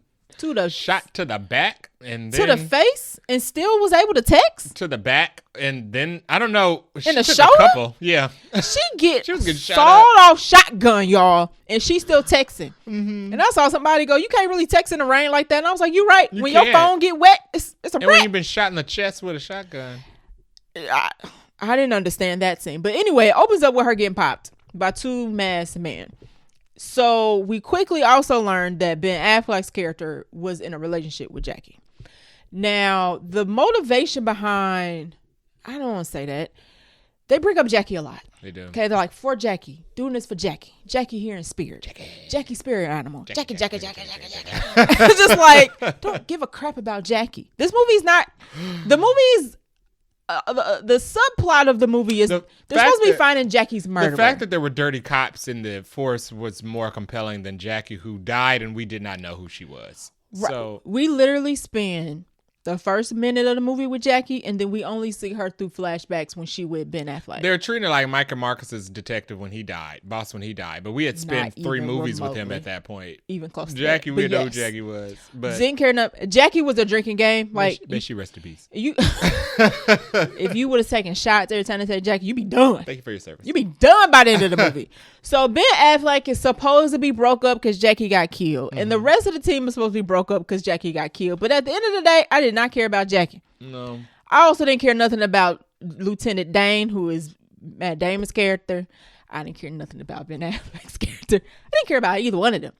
Now, we're supposed to care about Matt Damon because his son has died of cancer and his marriage is falling apart. Okay. He's supposed to be looking real rough and rugged. He actually looks like how he probably gonna look in the Odyssey. Interesting. Kyle Chandler looks like the one who's gone Busted. through the most. Exactly. In this movie. He look more busted than everybody. Like, why does Kyle Chandler look so rough? Super. He and looks like that Green Lantern too. Like, why do they keep doing this? He probably drove over from the Green Lantern lot and was like, "Don't bother. I got 5 minutes. Let's see what we can do. Put me in a bulletproof vest, so I can go back." Okay, James is like, "You got 5 minutes. You better wrap They're that still jacket trying to up." figure out what they're doing over there. Right. I might have to go back over. Right. We got to shoot the scene 12 times. And I just need to look the same. So you can't change my hair. Anywho, I was not drawn to any of the chemistry between these two characters, any of the backstory between these two characters. We don't the only get people much. who had like moments were Matt Damon and Right. Tiana Taylor and old girl from Ballerina were barely Yes. Oh, you there to remember she talk was to from her. Ballerina? Yeah. Right. So the movie, to be 2 hours, I feel like they could have built up some sort of like, oh, these are our characters. This is why you should care. This is their backstory. I didn't even get that they were like friends for real. Maybe we should got moments of all of them with Jackie before Jackie got blown Popped. across the lake. Sure. Oh, they had time. They could have done that. Yeah. So I could have cut some of the truck's position as I'm in my notes at the end. They could have used some of that time. the fact that they tried to turn this it to into an action movie at the end was like, oh, is this where the money It's too went? late. Just roll the credits. Is this where the money went? This is stupid. Anywho, these two characters, Ben and Matt, have done better work than other things. I'm sure of it. And lots. I don't know them because I missed all of them in trivia. Lots of movies separately and together, I guarantee you. Okay, this ain't no Good Will Hunting. We watched Dogma. This ain't no Dogma. This ain't no Jay and Silent Bob. It's not Bored or The Accountant. Chasing Amy. None of that. It ain't nothing. It ain't better than anything. Town. Separate or together, these roles are not touching any of that. Ooh-wee. I ain't gonna say it's the worst roles they've ever done. It's bottom of the barrel. No, it's not bad. It's just so Blech. middle. Blech. It's so medium. I mean, it's like a cheese sandwich with like, and cheese ain't melted. Yeah. And the bread sticking to the roof of your mouth. You're like, it's food. Yeah. I'm eating it, but I ain't enjoying it that much. That's all I have to say about those two characters. You have anything? No, that was it. Next there was up. nothing special about these roles. Nothing. Yeah. Y'all nothing. And these are Miami cops, by the way. So Ben Affleck's got like on gold chains. So you mean to tell me this is supposed to be set in the The same same place where Bad area? Boys is, and they made it look that boring? They Mike should and have just Marcus said, are hello. riding motorcycles and speedboats while shooting at the cartel, and they are just in what a setup I fake just neighborhood don't understand for the whole movie. the choices they made with this money Yeah, at all. So $100 million. wasted. Well, you know what? People got paid. Shout out to them. Tiana Taylor got paid. Yeah, Good luck for her. And Sasha Calle too. Speaking of those, next up we have Tiana Taylor, who plays Detective Numa Baptiste. And then we have Catalina Sandino Morena, who plays Detective Lolo Salazar. they were fine. They were here. Yep, they were They fine. don't get much to do. They were there to. Tiana Taylor's character was mostly there just to break up anytime Matt Damon or Ben Affleck got into a fight. argument. She was just there to break it up. Lolo was there because she had the money sniffing dog. A cop needed to be shot. Somebody needed to be shot in the leg. She survives, by the way. Don't matter. Everybody survives. Yeah. Well, our mains survive. They don't even kill like one of the main. Yeah, they could have got rid of her. They could have killed anybody to add a little more death. Yeah. Everybody even lives. There's even one part of the movie where they leave these two characters behind, and you're just like, why? Oh, but I knew that. I knew why they were leaving them behind. Why? Well, we'll get to that. Maybe we'll get to that. Anywho, they leave these two characters at a particular point in the movie like they throwaways. And you just kind of like, well, dang, ain't y'all supposed to be working I know together? they had to leave them behind because Kyle Chandler was there. Okay. It's like too many people in the truck for what's going to happen. Okay, not enough space. Right. Not enough physical space for our characters. Okay, fair. Or they at least could have given him a car to drive away. Yeah. In the story, it made no sense why they left him behind. But I guess kind of. This is not Tiana Taylor's best work, and this is not Catalina's best work. No, Tiana Taylor's being nominated for her best work. Exactly. Yeah. Okay. Luckily, this movie came out after the Oscar nominations. Yeah. Woo! Thank Jesus. So they are there. That is the most. They aren't bad. They aren't good. there's nothing terrible here, but there's not much meat. Yeah, no. This is chicken soup with no chicken in it. No, Matt Damon and Ben Affleck get the most to do in this movie. Correct. And everybody else after that is just goes lower and lower until we get to Kyle Chandler. Yeah. Until we get, and you can probably put the pieces together of why we keep mentioning Kyle Chandler. Yeah. Anywho, next up, did you have anything for them? Nope. I didn't think so. Next up, we have Sasha Calle, who plays Desiree Supergirl. Desi Lopez, aka formerly Supergirl. She actually don't get much either. She was just there to yell. She's supposed to and be manic. Right. So the stash house that they go to is her grandmother's, and she is basically she's trying to clean up the house, babysit it or whatever, because the cartel has put money in the house. Where's right. her grandmother? Who? We Where? don't see her. She dead. Is she dead? Grandma Is that dead. confirmed dead? Yes, that's why she got the house in probate. Remember? Got it. Yeah. Oh, that's right. Yes. I barely listened to some of the things she said. When did you watch this? I'm curious. Yesterday. That's funny because I also watched it yesterday and we already forgetting stuff. Already. There wasn't much here. Exactly. You was like, who? What? Why? So her grandmother's dead. She's inherited a house, but when she comes to town, the cartel like, this our house. Right. So she knows there's money there. She knows a cartel was running the neighborhood or whatnot. And when they show up and they realize the money, she's basically like, y'all need to just take something and leave because they about to blow y'all up or shoot y'all up or whatever. But she's basically just there to be the house owner. Mm-hmm. She don't add anything to the plot. Nope. She don't help. She's handcuffed. They just need somebody to own the house. 90% of the movie. And to be a hostage who just yells. She's there it is. She's a hostage who screams, hollers, and says, help me, help me. And she tries to sow distrust, but it doesn't work because she doesn't realize she's talking to the enemy. But right. She also don't realize that she's being played right. because Matt Damon's character is like orchestrating something. Right. And she don't realize what's going on. Right. So she thinks she's getting help when she's actually talking to. It's kind of like a plot device. Basically. Yeah. She's an Infinity Stone. Yeah. But yes, a less useful one. Yeah. Acting wise though, she's fine. Yeah, she's fine. It's fine. Yeah. Nothing grandstanding. They didn't give her a lot to do here. They could have. So They could have. There could have been she could have been evil. That would have been nice. Like she could have been like in on it. They could have spiced it up a little bit. Killed her. She could have died. They could have spiced it up. Yeah. Not that I disliked her care that much to kill her, but it was kind of, do something with somebody, please. Anywho. And then last on our list, we have Stephen Ewing as Detective Mike Rowe and Kyle Chandler as DEA agent Mateo Madinix. These are our people. Yeah, these are our villains. These are our villains. The movie, they hide Steven's character more. They do a good job of hiding Kyle. Kyle Chandler. Well, here's the thing with the movie. Through the whole movie, it's very obvious it's none of the women. Yes. We know that right off the bat. Obvious.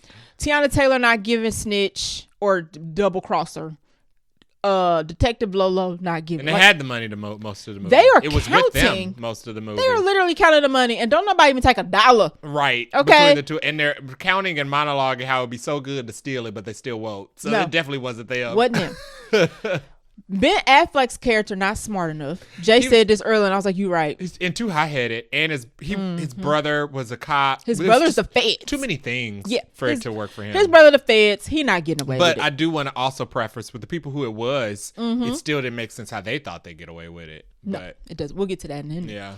And then Matt Damon, the movie tries to set up it's Matt Damon. You like, it's not. He's our protagonist. He is, because his son had cancer, so he died. And I thought they were trying to set up, he's stealing the money because his son is sick and he wants to, you know, use the money for medical bills. They should have went with the John Q angle. Boom. That would have been more believable. But once they realized that his son is passed, I'm like, what is he going to do with the money? And they try to set up like, these cops are broke and they need overtime and the department doesn't have money. So they will steal it because they're broke. Not convinced. No. Not convinced. So it turns out to be, and we'll talk more in detail. I mean, I guess that was 41 Bridges. Already made movie. Yeah. I mean, it was less money though. Well, you know what? This is kind of like the plot to 21 Bridges. Okay. Where it's the dirty cops and they stashed the drug house and it was all, but that was an entire precinct. That made more sense.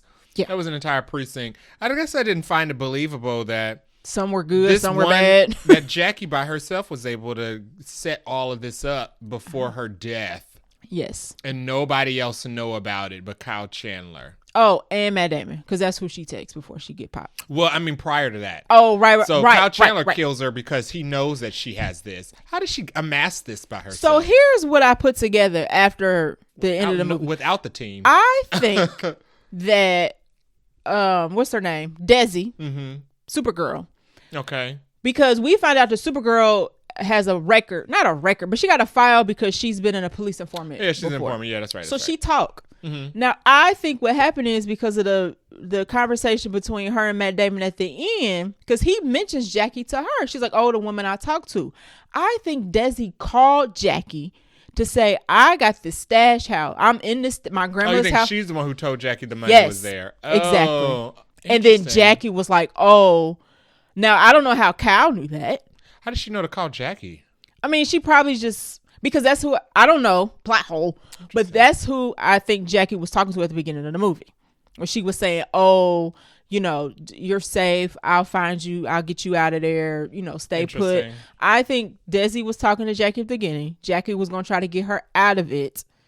And then it just. But Jackie also posthumously before she died, set all this up. Matt Damon drops that basically like Jackie knew that they would be able to use this house to expose who the real dirty cops were. Right. But how does she? I don't know how I don't know. How does she know that was gonna result into that? Well, that he was gonna use the house to drive out dirty cops.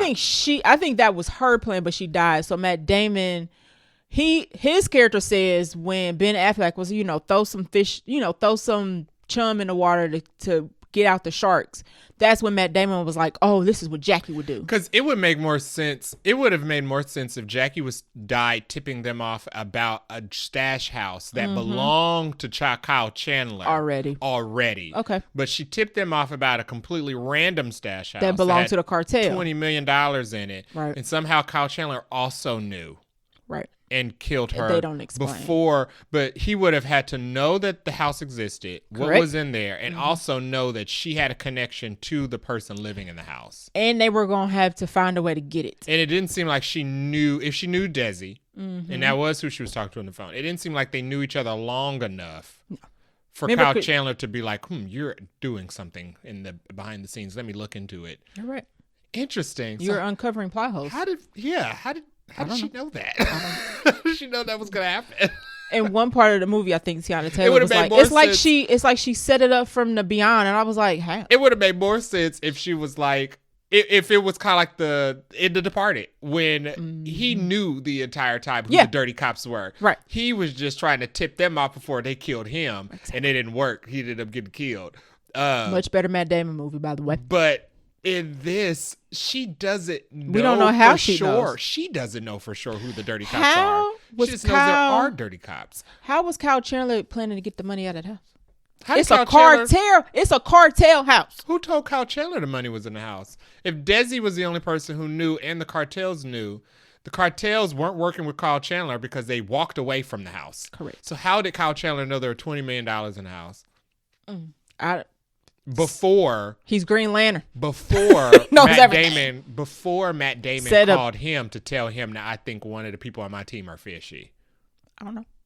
Because he killed her in the beginning of the movie. Maybe we're supposed to assume that he put this plan in motion once Matt Damon told him $20 million in there. But they was already on the way. That couldn't work. But why would he kill Jackie? Right, because Mike Rowe, Stephen Ewan's character, is literally feeding Kyle Chandler all the... I don't know. I get the fact that Stephen Ewan's character is just there to make sure nobody leaves the house before Kyle Chandler gets there. Correct. But and he's basically like the assistant. Who told them? I need the prequel. No, you don't. I need to know who told Kyle Chandler it was $20 million in the house. I don't know. Maybe it's in the movie and we missed Only it. Desi told Jackie. Yeah, I got that part of Desi telling Jackie, and that's weird. Who she was talking to. And I will buy the fact that she texts. Now, why she texts Matt Damon and not her boo Ben Affleck? I don't know. I was like, why would you not text your man, but text your boss? Yeah. And y'all work together. Y'all on the same technical team. Maybe they didn't know that they were sleeping together? The DA, what's his name? Ben Affleck's brother was like, it's the worst kept secret in the bureau. Like, everybody know y'all sleeping together. Thought it was a secret. There's no way Matt Damon didn't know that he was sleeping with her. No, there's no way he didn't. So why did Jackie? It doesn't make sense why she texted him first, though. Right. Oh, well, is he like the boss? Isn't he like the LT? That don't make no sense. You sleep with a detective and you text your boss that, hey, there's a stash house, but you don't tell the man you're sleeping with, who's also a detective. They team members. Everybody's on the same team. Lois didn't warn Clark that there was a bomb in the Pentagon. Because she know Clark ain't dying. No, you know Clark not dying. Not the Pentagon, but he went to that court hearing. She didn't say Clark is Bob. Clark is fine. Clark is fine. Everybody else died. Soledad O'Brien got blowed up. Listen, she cared about Clark and Clark only. We know that about Lois. She don't care about nobody else. But yeah, that was dumb. That doesn't make any sense. None. That doesn't make. I just thought of that now. Like, how did Kyle Chandler know? So Kyle Chandler is the obvious. He all bust up and beat. He just looked shifty. Well, I mean, the giveaway was when Matt Damon called him to say, I think something suspicious is going on. All this money and Jackie and my team and everybody's shifting. Kyle was like, don't talk to anybody until I get there. I'm on the way. And it's like, now, come on. Right. What do you mean don't talk to anybody? Why would he not? We're all cops. Because should we all be trustworthy? He was supposed to call it in. You know, you're supposed to call this stuff in when it first happens. Yeah. And they don't do that. Mm-hmm. So it's already like everybody breaking protocol or whatnot. So, I didn't believe it, though. I didn't believe that Kyle Chandler also was just like, don't tell anybody. Don't even tell your team. Well, and it's also like, why Kyle Chandler here? And why you need to come. Right. He's a DEA. He is a DEA agent. And he showed up alone. We showed up with like two other snitches. Not snitches, but two other dirty cops. Oh, yeah. Because somebody had to drive the car. Not enough. Somebody had to drive the tank. But it was enough that even Matt Damon and Ben Affleck was like, Where's everybody else? Suspicious lack of people here. Right. Why is it only 4 of y'all? It's abundance of cash. Was y'all at McDonald's and just decided to swing by? What's going on? So those are our characters. We ain't need to get into more details about any of them. There's other people in the movie. There's a whole cartel who's irrelevant. They come and go? Irrelevant. They could have been working with Kyle Chandler. Kyle Chandler could have sent them to kill them so that he could just pick up the money. Kind of like in Training Day, where Denzel Washington kind of had a thing with the people in the neighborhood. No, they don't even explore that option. The cartel pop out like, oh, y'all good. That ain't us. Yeah. See you. Like, keep the money. Dislikes. Yeah, speaking of, let's get into our likes and dislikes. Was there anything you liked about this movie? Things I liked about the movie. Mm-hmm. Let's get into dislikes. All right. I'm popping. Ready to pop. Okay, so let me bring up my notes here. I did not like the plot. It was too basic and boring. Okay, so the plot was not the problem for me. The synopsis was it. How it played out was boring. Okay. Yeah. I'll give you that. The synopsis would make sense. It should have been more tense. Well, should have been. Okay. They weren't under any pressure in that house. Dirty cops. Right. The house literally catch on fire. They don't even notice. They just like, oh, fire, let's go. And they're just like, somebody gonna call the fire department? Yeah. So, you're right. Maybe it's not the plot that I disliked. It was the fact that it was the only thing happening in the movie. That's true. It's literally it. There's no twist. There's no turn. There's no subplot. Nothing. The fact that they are trying to figure out what to do with the money and Jackie's murder is more of a subplot than anything else, in my personal opinion. Or maybe that is the plot. It don't matter.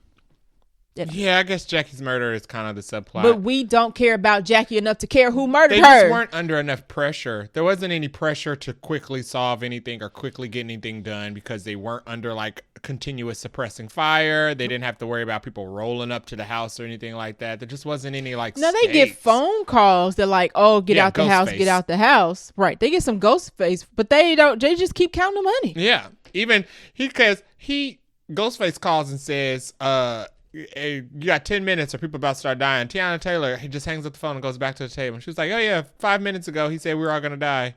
And they're just like, well, it's not gonna happen in 5 minutes, so I guess we keep going. I guess we're just gonna keep going. In the true story, the guy said that it took them 46 hours to count that money. And this movie does it in 15. We're supposed to think that they count. They don't even have the machine counters. Y'all, they count hand counting. They count by hand. And they do it in like 20 minutes. of the movie. Yeah. Unbelievable. So another dislike, a lot of things about this movie is unbelievable. I do not believe that you would have a Fed who's the brother of a detective be working the same case. So Ben Affleck and his brother are, one's a Fed, one's a cop or detective or whatever, and they're supposed to be like, you know, the Fed is supposed to be, maybe police business is shifty in Miami. Yeah, they got a big enough in Miami. They got a big enough workforce where they can be like, you know what, you shouldn't interview your brother, and they'll be like, yeah, you probably right. I wouldn't even say the workforce. I just say corruption. Fine. I can believe that. I didn't believe one thing I dislike is I didn't like any of the characters. Like not a single one. I was like, oh, they weren't special. The dog. The dog barked too much. Yeah. I muted my muted my TV. That dog was barking so much. I was like, we get it. It found the money. Shut it. If the dog is trained, ain't it a quiet signal to get a dog? Had to mute it. Luckily, my dog doesn't care about other dogs barking on TV, because I would have been like, we're turning it off. I'm done. I don't care. Other things that I dislike, the ending, we'll get to that, because it goes from being a training day to a speed cruise control movie. And I could keep going. I'm gonna leave. I did not quite enjoy this movie very much. So a lot of the movie is just a dislike for me. I just didn't like a lot of the sections in the middle of the movie. Like most of the movie when they're at the house, some of the things they said and some of the decisions they made were dumb. They spend 80% of the movie at the house. For example, they had some moments where they just kind of dropped the ball, where they could have did something interesting, but they didn't. For example, the Morse code lanterns, which I picked up on in the very beginning. I'm like, this is Morse code. Like, you can tell when a light is like beep, beep, beep, beep. So beep, the beep, lights in the neighborhood. Now, wait a minute. Who did that? The cartel. No, they didn't. Yeah, they did. Why? If they weren't after the people in the house, why? Well, that was before the cartel showed up. So you mean to tell me? Because they were spelling out pigs in Morse code in the light. But for what if they wasn't gonna get the money? I don't know. And they weren't the one they weren't Ghostface. Well, they didn't know that they were cops until they got there to attempt to kill them. So I assumed I thought this was going to be interesting, because I assumed that this was cartel was doing somebody that when Stephen Yeun was like, nobody lives here. Right, because the neighborhood is empty. So there are actually people in the houses. Yeah. They're just hiding. Right. And they're sending each other messages through the lights in Morse code. And I was like, that's interesting, because what they're going to find out is this little neighborhood is actually full of people. Cartel. And they're going to start coming out of the woodwork. Sniping. And it's going to be a bunch of shootouts, because they're going to be like locked into this neighborhood. It's going to be like a shootout kind of movie. No, that didn't happen. Nope. So that would have been interesting, though. Ben Affleck goes, I'll just go check it out. And Stephen Yeun's like, you're going to go by yourself? He's like, yeah. I'm like, that's stupid. That's dumb police work. That's dumb. Why would you go if you think that you're in a potential situation where you'll be surrounded by people? He goes with one. Why would you go? You're not Batman, so why would you go by yourself to check that out? Yeah. With no backup, and not tell the rest of your team that you're there too. So it makes Stephen Yeun look shifty when he has to explain to the rest of them why you're disappeared. And they not even there's no like calling anybody on radio or not, because they are like, they found this big amount of money and they still kind of like, well, what are we supposed to do? What are we supposed to do? Right. I thought that was so stupid. It was bad writing. That was pretty bad. And also thought that the drug cartel's involvement in it was dumb, because it amounted to nothing. So in the middle of this movie, they get interrupted by a drug cartel who shoots up the house, because you would assume that they're coming in. No, that wasn't them. Oh, no, that wasn't them. You would think it would be them, but it's not. They're interrupted by a drug cartel at one of the houses, and you would think that, of course, they're here to get the money that's their $20 million in the house. Mm-hmm. So instead, they get on FaceTime with the boss, and he's like, oh, well, the killing of Jackie, once again, here comes Jackie. The ghost of Jackie haunts this film. They say, because Jackie's dead, it's caused a big complication and interrupted our business.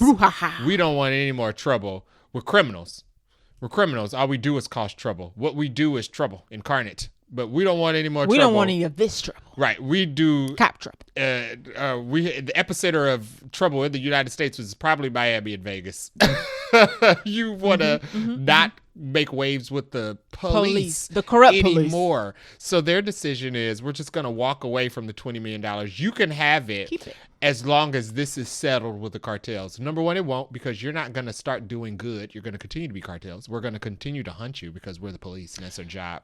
We're going to continue to try to seize your drugs and You money. think we're going to see you and be like, oh, not this guy. Right. This guy over here. You think we're going to be like, they gave us 20 million, so we'll give them 6 months off. And then we'll start going back after them. No, that's stupid. So the cartel goes, well, we're going to walk away from the $20 million, hope that the issue with Jackie is settled. Also, the person who killed Jackie, FY, isn't us. So we pretty much have no reason to let you have this money because we're not even responsible for killing your boss. So why would they walk away from the money?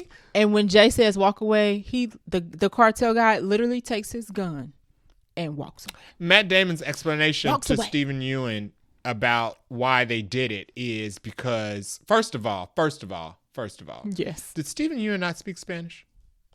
You're a cop who works in Miami. There's no way that Ben Affleck would have been the only one to hear what he was saying. There are parts of this movie where characters speak Spanish and they have the dumbest caption on the screen. Like, it's big and fat and wide. I'm like, why is this caption like this? Anyways, this is what the budget went to. You're a Miami cop. But you're right. I don't think he speaks Spanish at any terrible. point in the You're a movie. Miami cop. Yeah. Well, he's a dirty cop. Does he care? I mean, you're bad at embedding yourself. Right. You don't even speak You ain't Spanish. even a good dirty cop. How you gonna fight the cartel? You don't even know what they're saying to you. How you gonna steal from their stash houses? You don't know what they're saying. Terrible. So I just picked up on that now. It took Ben Affleck to explain what was said over the phone. Stephen Ewan was standing right there. But anyway, Matt Damon has to tell Stephen Ewan that the reason they walked away from the $20 million is because killing a cop is expensive. No, it's not. Not $20 million worth. Nope. I don't believe a cartel would walk away $20 million from $20 million. Not in this economy. For Jackie. I don't. No. Because we've seen Mike and Marcus go against the cartel numerous times in Bad Boys, and they were going to kill them for absolutely nothing. They were going to kill them for the GP because they're just known, they was meddling. Known cops. Right. In their business. They are. Get rid of them. Exactly. Sleeping with the fishes. Cops get killed in movies for all types of reasons. They were going to kill Chadwick Boseman in 21 Bridges. I don't. For no money. They always want to kill cops in these kind of movies. I don't believe that the cartel would just leave $20 million. They killed Denzel Washington.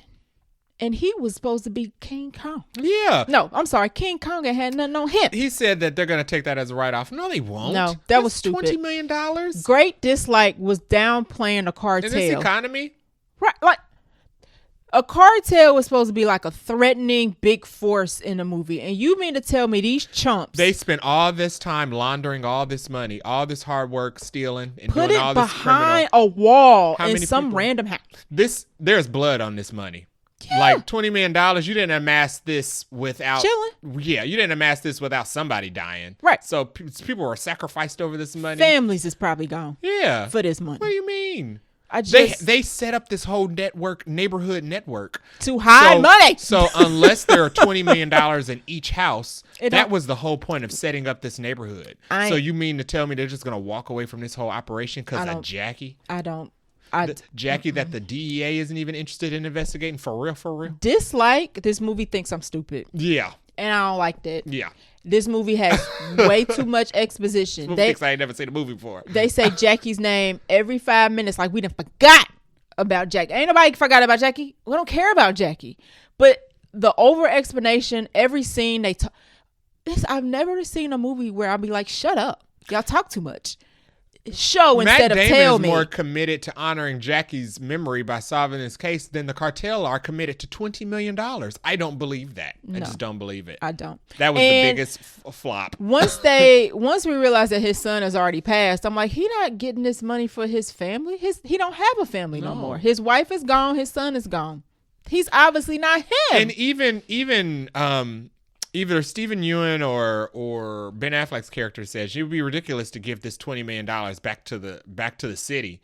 I think Ben Affleck says that. Yeah. So you think the cartel would be like, yeah, we'll just give the $20 million that we probably stole from the people of the city. Of course, we're just going to give it back to the city because it was easy to set all this up, so we can just do it again. No, that's not how not how $20 million comes through. Stupid. I don't believe that. So dumb. I've seen too many bad cop, dirty cop, cartel movies to think that they gonna let $20 million. I've seen First 48. Hello. So $200. They capping people. this is not based in reality. They kill people for looking at you funny. Stash houses have less. Hello. So Like, you took about Pop Tarts.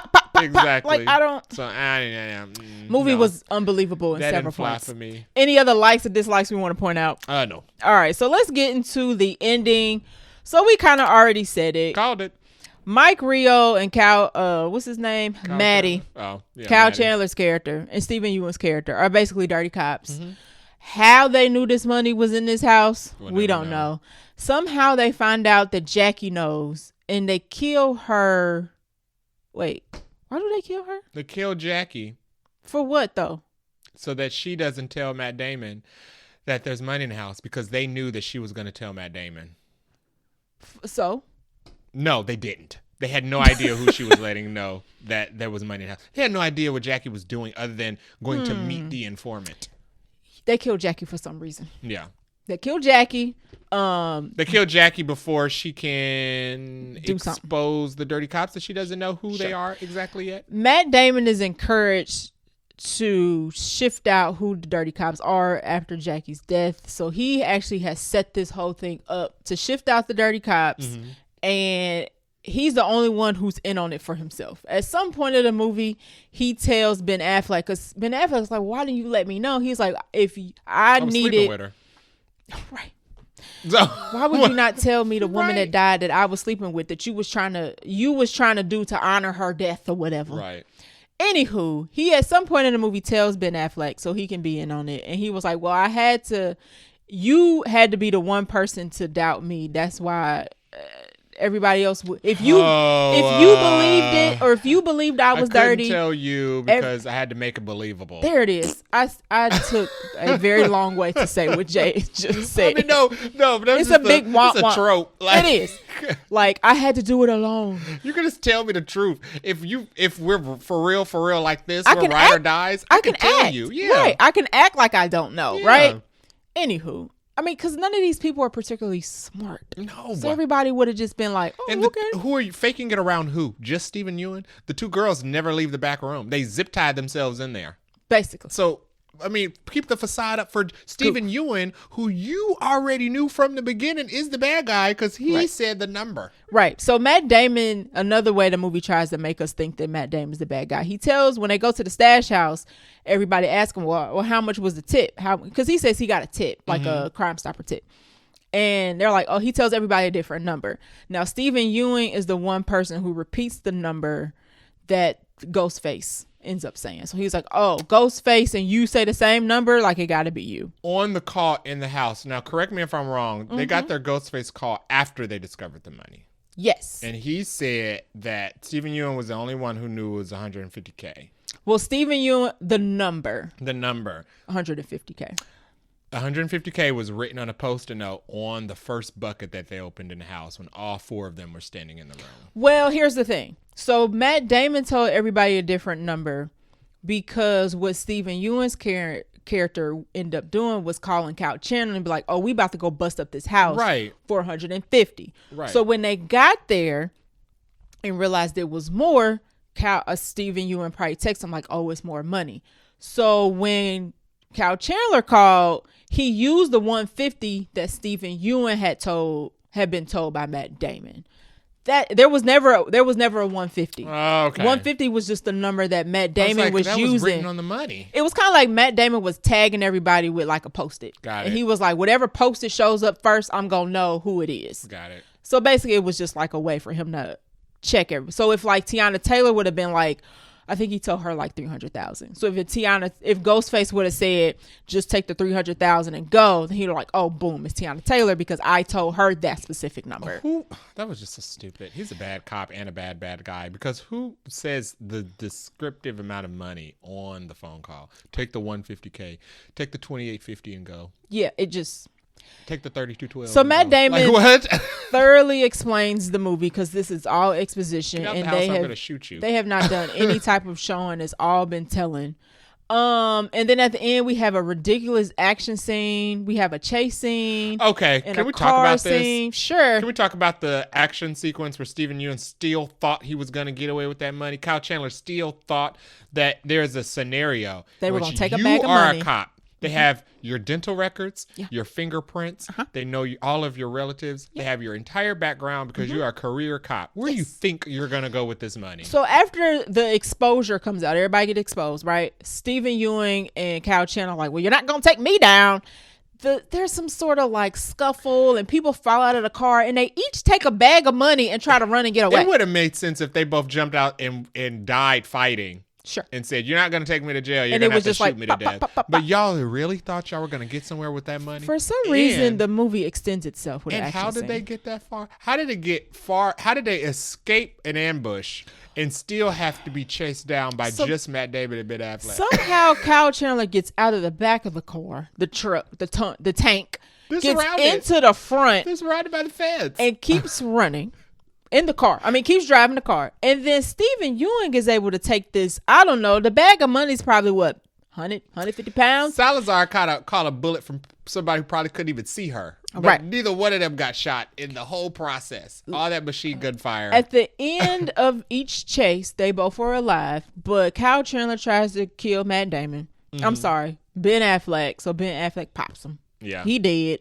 And He we tries get, to give him the speech that it'll be you one day. and we get some stupid cut of like Jackie is the one who's shooting him. I was like, nobody care about Jackie. Nobody cares Yeah. about Jackie.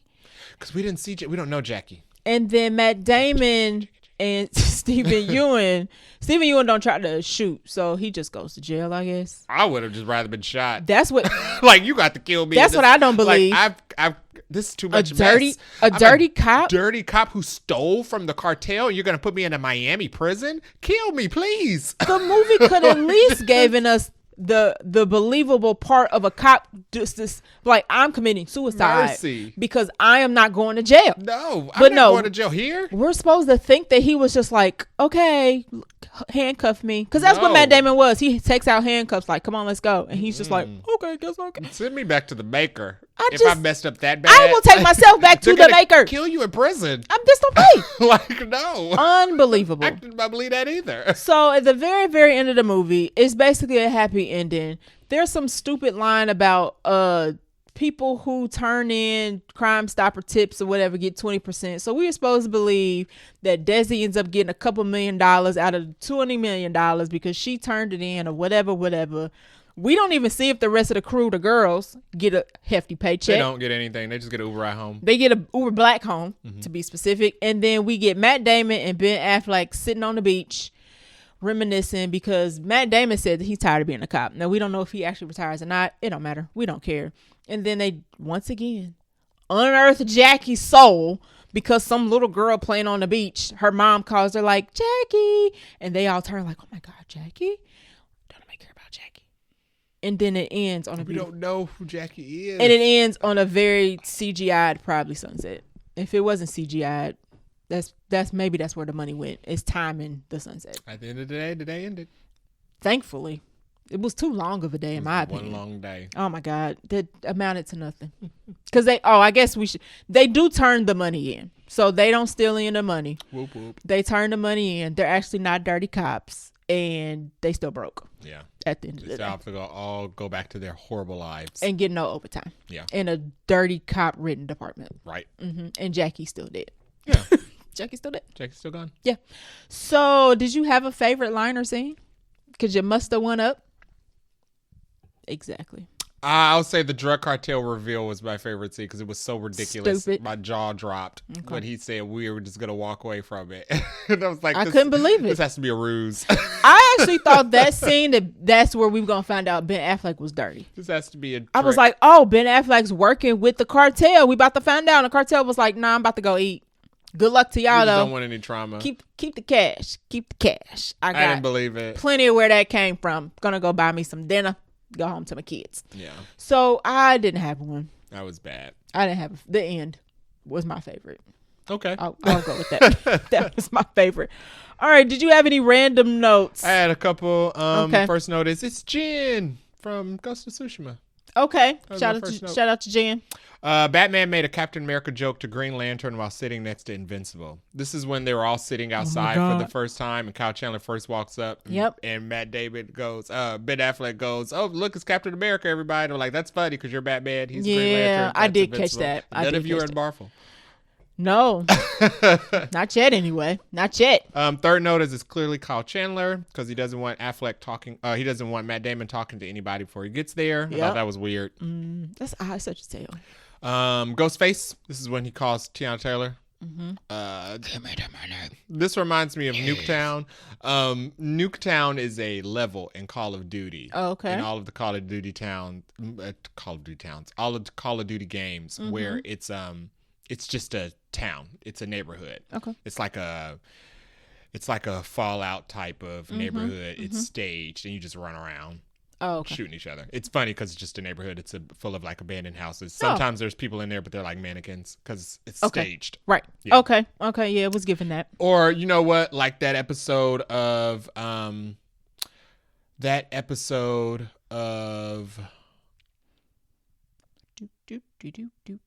Twilight Zone. No. Where she go upstairs and shoot a mannequin. No, Batman. What was the Gotham animated show on Amazon? You're talking about Cape Crusader? Yes. Episode of Cape Crusader where Barbara had to take all those people to that in development town. Oh, okay. That was a better episode of a Ooh, that was cartoon good. show than this entire movie. That When was Barbara creepy. Gordon had to take all those people to that in developed town, Yeah, that was weird. and they had to protect them all while being shot out from other dirty cops. Yeah. who Yeah, was you're right. Yeah, that was what who was episode. working with her father. Ooh, At the end. good writing. Yeah, where's that season 2 at, by the way? that James was Gunn? they should have done that. That was good. They They didn't even have anything as entertaining as there are this. 5 billion other things. And you know the good thing about that episode is the guy who ended up being the dirty cop was in several episodes, and we noticed him and knew him, and it made sense when he stabbed her in the back in the end and tried to kill her. Yeah. Build up. Instead of Jackie. $100 million and they couldn't even do a build Everybody up. needs to go watch Batman Cape Crusader on Amazon. It's much better than this. They got the talent Much better depiction of dirty police in work the as well. room. Other random notes. Sasha Kaya's character is here just to yell. Yeah. Yep. This is when the third act started. I said, finally, Kyle Chandler is here to betray them. Yep. Truck's position. Truck's position. Yeah. Truck's position is So when they were in the back long. of the armored truck, just revealing all of the Telling plot us the plot. details. And I did put that this killed the steam for the movie because I thought we were going to ramp up to a third act. 'Cause I'm like, okay, we're in the third act. Kyle Chandler is here. He's going to pull out a gun, shoot somebody, and then we're going to get a scuffle. Nope. I didn't expect Steven Yeun to be a bad guy. But Okay. it was so long. The truck's position was so long. It was Matt Damon had to telling everybody how he set this up, and then it was like corny too because they were like looking at each other Because their acting's not good. Not like they don't care. Then they did don't care. the FaceTime call. They did not the FaceTime. They did the burner phone reveal, and Steven was like, I don't know what that is. And he was Right. like, let's just put your face up to it. He's like, come on, man, what are you doing? I was like, oh, this is I didn't bad. understand why the acting wasn't. They This didn't is even bad. try. This isn't good. It's just vanilla. Didn't see Steven Yeun coming, and there were lots of emotional scenes for Jackie. That was in the beach scene. It was like, wow, they really landed on thick. Jackie. Shout out to Jackie. My random notes is too many acronyms in this movie. Oh God, I forgot the acronyms. BCAT, TNT. Matt Damon has 2 tattoos on his arm that are acronyms. ABC, FIG, GTFO. FBI. I was just like, y'all, this movie ain't serious enough for. At least in the House of Dynamite, they would tell us what the acronym was when they said what it was. Like, I don't work at Miami PD. I don't know what this crap means. No. And y'all talking so much, and I'm gonna forget in 2 seconds. So yeah, why didn't they use money counters so they count all the money by hand, which was stupid. Like, if y'all going in the stash houses and this is what y'all do, somebody need to have one in the trunk. Well, they didn't know. But they knew there was money there. They got a tip for money. Yeah, that's true. Bring one.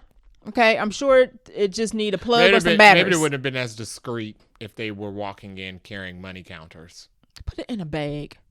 Put it in a bag. Put it in a Kroger bag. Nobody gonna know. I mean, they didn't look discreet as 4 random cops in a fake neighborhood. In separate cars. They don't even drive in the same car. They show up in 4 separate cars. So when the dirty cops of that city or whatever show up, They're like, yeah, we showed up because there's 4 cops in 4 separate cars at this house. And if you wanted to be discreet, you pull into the driveway. Yeah, they put parking into the house gives a dead giveaway that you're a visitor. It's a cul-de-sac, so they all park in 4 separate. Has it 4 or 5 of them? They all drive separately, and they all drive their separate cars, and they just parked along the cul-de-sac. Yeah, you park in the driveway if you're trying to be discreet, because people who are big nosy will assume that you actually live there or are a close relationship with the people who live there. Also, if people did live there, don't block my driveway. Exactly. It's rude. Hate that. Park in the park in the driveway. It was all staged, so. What else do I have? Why did she let them in? So I don't know why Desi even let the cops in. They don't have a warrant. They try to threaten her like. Well, she was instructed to. Okay, fine. Wasn't that her and Jackie's plan? What? Right? Or did I read that wrong? Didn't she know that cops would show up? I don't know. Because of Jackie? Well, she says. No, she had only been talking to Jackie. She didn't know them other people because when they show up, she's kind of like, do y'all got a warrant? Like, she's giving them a hard time. I thought she just knew people would show up because she was in talks with Jackie. But we also don't know how long she had been talking to Jackie. But here's the thing, we don't know if that was the one call she made to her. That good cops were showing up to save her. Why the heck did she tell them, just take the money and go? She was like, just take whatever percentage. Because remember, she said the cartels dudes told her, they told me to, just let them take some money and leave. So if she knew they was showing up, that scene don't make no sense. Yeah. Anymore. Plot holes. Too much exposition. Why do y'all got to explain everything? I'm not 12. And if I was 12, this ain't the movie I would be watching. Yeah, the truck's position really brought it down. The trucks, that was like the icing on the vanilla cake. Yeah. Like, that ain't got no flavor. I was just like, there's too much talking. And then what else do I have? There's too many people in this movie for it to be so mad right now. I just didn't understand why we had all these good actors in this movie. It was just like, that's what I said when we talked about this in the beginning. When this was announced, and we were talking about being excited for this strictly because of the cast list. I was excited. In the synopsis, made sense. The trailer sold me. I think when we talked about the synopsis, we talked about that episode of Batman and how that seemed like it was interesting. Yeah. And my last note is, y'all drinking at work? There's like a Jack Daniels bottle that they passing around. And I was just like... But you don't think that the DA wouldn't send his brother to work with him on the same case? I do. They literally drinking on the job, y'all. Like, on the clock. Crying about not getting overtime. They're not sending their best. Y'all are drinking. I don't care what. Y'all at least gonna hide it. Put in some red cups, some flask or something. No, the bottles just out chilling on their break. Nope. I don't believe it. I don't believe that. Intoxicated, at irate, least dirty cops act running like. around Miami. At least act like y'all care enough for me as an audience to be like, oh, we should be discreet about this because you would be discreet about this in real life. No, I want you to believe the cartels aren't about making money. You think I'm stupid enough to believe y'all could drink Jack Daniels with the label on it at work? You think I'm stupid enough that y'all would drive your own cars? Tiana Taylor is on a motorcycle, by the way, to a stash house. Y'all think I'm stupid enough to think that a cartel gonna let y'all have $20 million. And you also think I'm stupid enough that as soon as the cartel saw a dirty cop, he was gonna pop him on sight and keep it moving. Because I would have assumed I imagined once they realized that the lights were doing Morse code, I'm like, somebody's about to snipe you. Yeah. Like they're stationed out the windows. They're looking at you right now. That's what the cartel dude was doing, I would assume, right? Because what else was he doing there? They could have just sniped y'all right outside the house. What was the point of the cartel dude hiding in the house if he was not about to kill them? Ben Affleck didn't know how many people were out there when he decided to go out there by himself and not tell anybody. And he didn't even know that it was a setup at that point. He was just an idiot. Like, he didn't even know it was staged. He was just being dumb. He was just being regular stupid. They also think I'm stupid enough to believe that a dirty cop is not going to take himself out when he know he about to go to jail. Yeah, come on. I don't believe that. A dirty cop who stole from the cartel in Miami is about to go see all of their relatives in the prison. And I also think that they stupid enough to think that they didn't take no money. Yeah. Now there's $20 million, right? So Matt Damon count up the money. Matt Damon writes the number down. Tiana Taylor has the number. Lolo has the number. And I guess the procedure is all these numbers got to match the money that ends up getting counted. Oh, but turns out they didn't take a single dollar. And I'm like, I don't believe that. That, I think the reason they couldn't take any money because it was established that they texted Ben Affleck's brother. Yeah, but they didn't say how much. They didn't say how much. They didn't say that they didn't.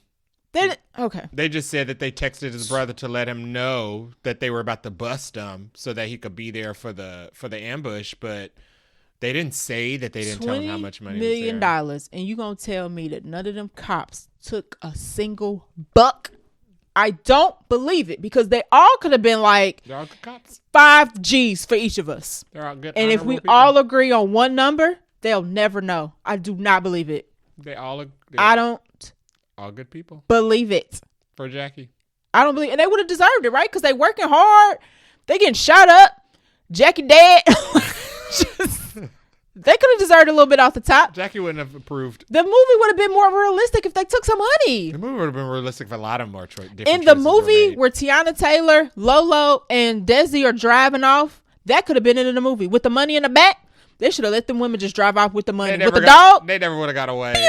Why not? They never would have got away. They're cops. You're too known. Just go to Denver. Like, nobody cares. Nobody going care. Nobody. The cartel don't care. Who coming to look for them? Who's coming to look for them if the cartel don't care that money missing? That's true. Even Tiana Taylor didn't believe it when they came back and said, "Hey, the cartel doesn't want it." She was like, "What?"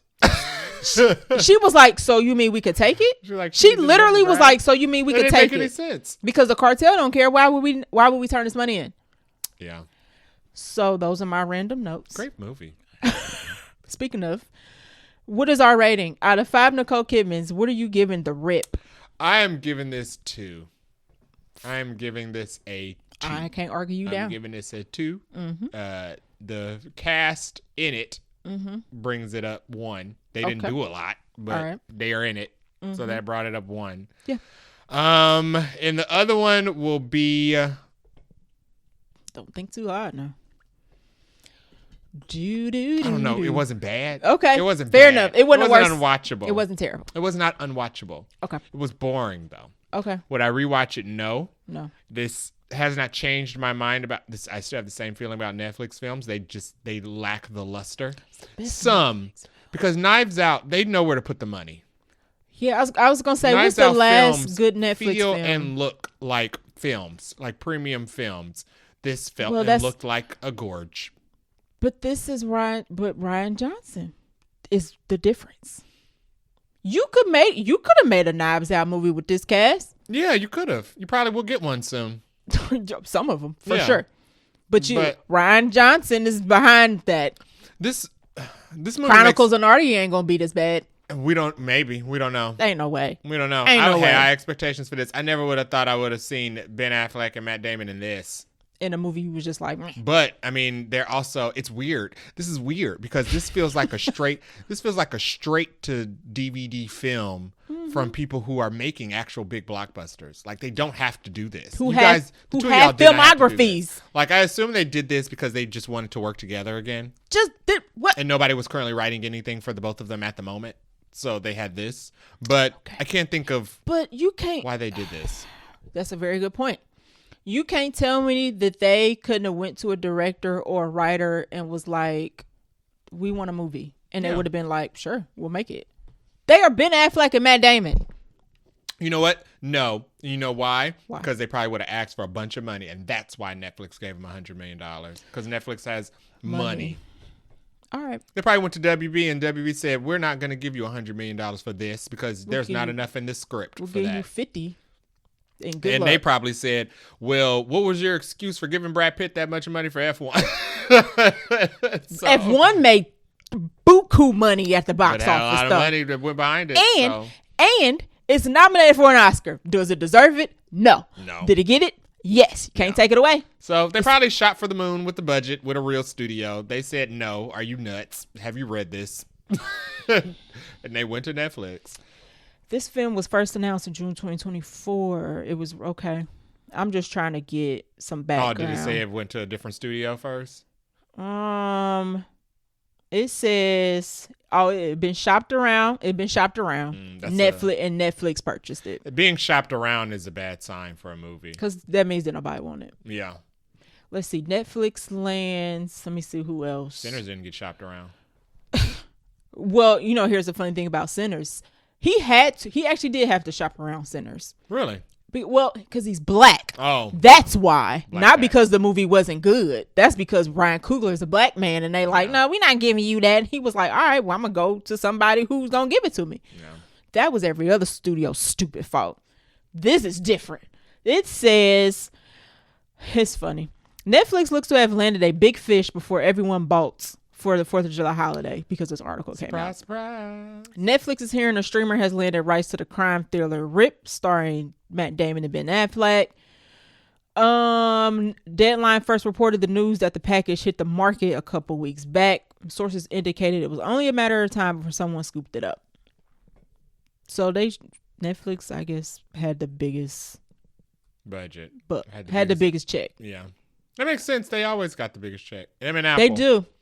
But they always have the biggest check and have no care about the return. It's funny because I think Margot Robbie has said that Netflix, one of her movies that Netflix was going to buy, and she was like, no, because she knew it wasn't going to go to theaters. And she was like, I'm not doing that. So some people do tell Netflix no, even if they do have the biggest check. So my rating is going to mirror yours. I also give this a 2.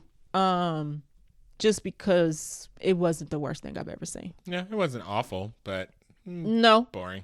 I would watch this before I watch Heart of Stone. Why either? Why are those the options? Can't nothing be the choice? Can't sure. Just do nothing. I could have watched Border Patrol.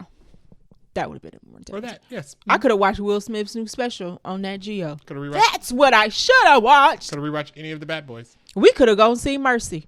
Or that. Oh, no. That could have been it. I don't want to trade one bad movie for another bad movie. Hold on. Let me prove you wrong. Mercy came out this weekend. This is this weird AI movie with Rebecca Ferguson and Chris Pratt. 20% Rotten Tomatoes for the critics. 20%. It's pretty bad. It's terrible. Okay. Guess what the audience score is? 87. 81. Oh, yeah. Interesting. Yeah. Interesting. So maybe that would have been a better. I don't think this movie is that good. No, I don't think either of them. I think somebody's drunk, but when they were reviewing this, but beauty is in the eye of the beholder, and plot is in the eye of the moviegoer. Yeah, whatever the saying goes. So yeah, 2 for both of us. I don't recommend unless you're bored, you ain't got nothing else to do. I would, what I would watch instead on Netflix? His and Hers. If you want some drama, you want some murder, you want some non-exposition and being explained to like you're 5, you want an actual mystery, watch His and Hers with Valkyrie and the Punisher. Please do yourself a favor and get some quality in your system. All right. So that is our review for The Rip. It is on Netflix. Check it out if you dare. Don't. Or not. Jay just said or not. Just don't do it. What are we watching next week? Woo, we're going to go see something of some quality. And I say that because early reviews came out. We are going to go see Send Help, the latest from Sam Raimi. They have lifted the embargo apparently, and people are like, it's the best thing ever. It rips. That's funny. We just watched it. People are saying it's very good. So excited about that. Speaking of, because that's also on our calendar coming up soon, Wonder Man embargo lifted. And it is... I saw somebody say it is the best TV show that Marvel's ever put out, and I was like, "Hold on now." There's also always one of those. There's some big shoes to fill. I have seen one negative review out of like the 50 positives, and it currently has a 90 something on Rotten Tomatoes from critics. Good. So, and I saw Zoe Gomez was there at the premiere, so that means he's going to be in Secret Wars. Listen, homegirl, don't miss a Marvel premiere. Dude, this is a very sidebar. So she's still working. She's still there. Be super quick. Zendaya said that she would go to movie premieres all the time, even if she wasn't in it, because that's how she got her into like movies and stuff. Mm-hmm. I see what she's doing, and I like it. We need some more America Chavez back in Marvel because she's literally like one of the most powerful people. Yeah. Is the only one who can travel between dimensions. Hello, with the little clank, with the little Wakanda forever. Yeah. Chang chang. So, we're gonna go see Send Help, and I think my palate will be cleansed, and we'll be back on a good track. Yep. Good streak. So, thank you for listening to our show. Hopefully we didn't bore you with the details of this movie. Hopefully our review was better than the movie. Yeah. Yeah. I bet you it was. Make sure you leave us a review though, where you can also share this episode We can take reviews on Apple Podcasts or on our website, vaguelynerdypodcast.com. You can leave us a voice message that we can play on the show if it is polite. If not, instant delete.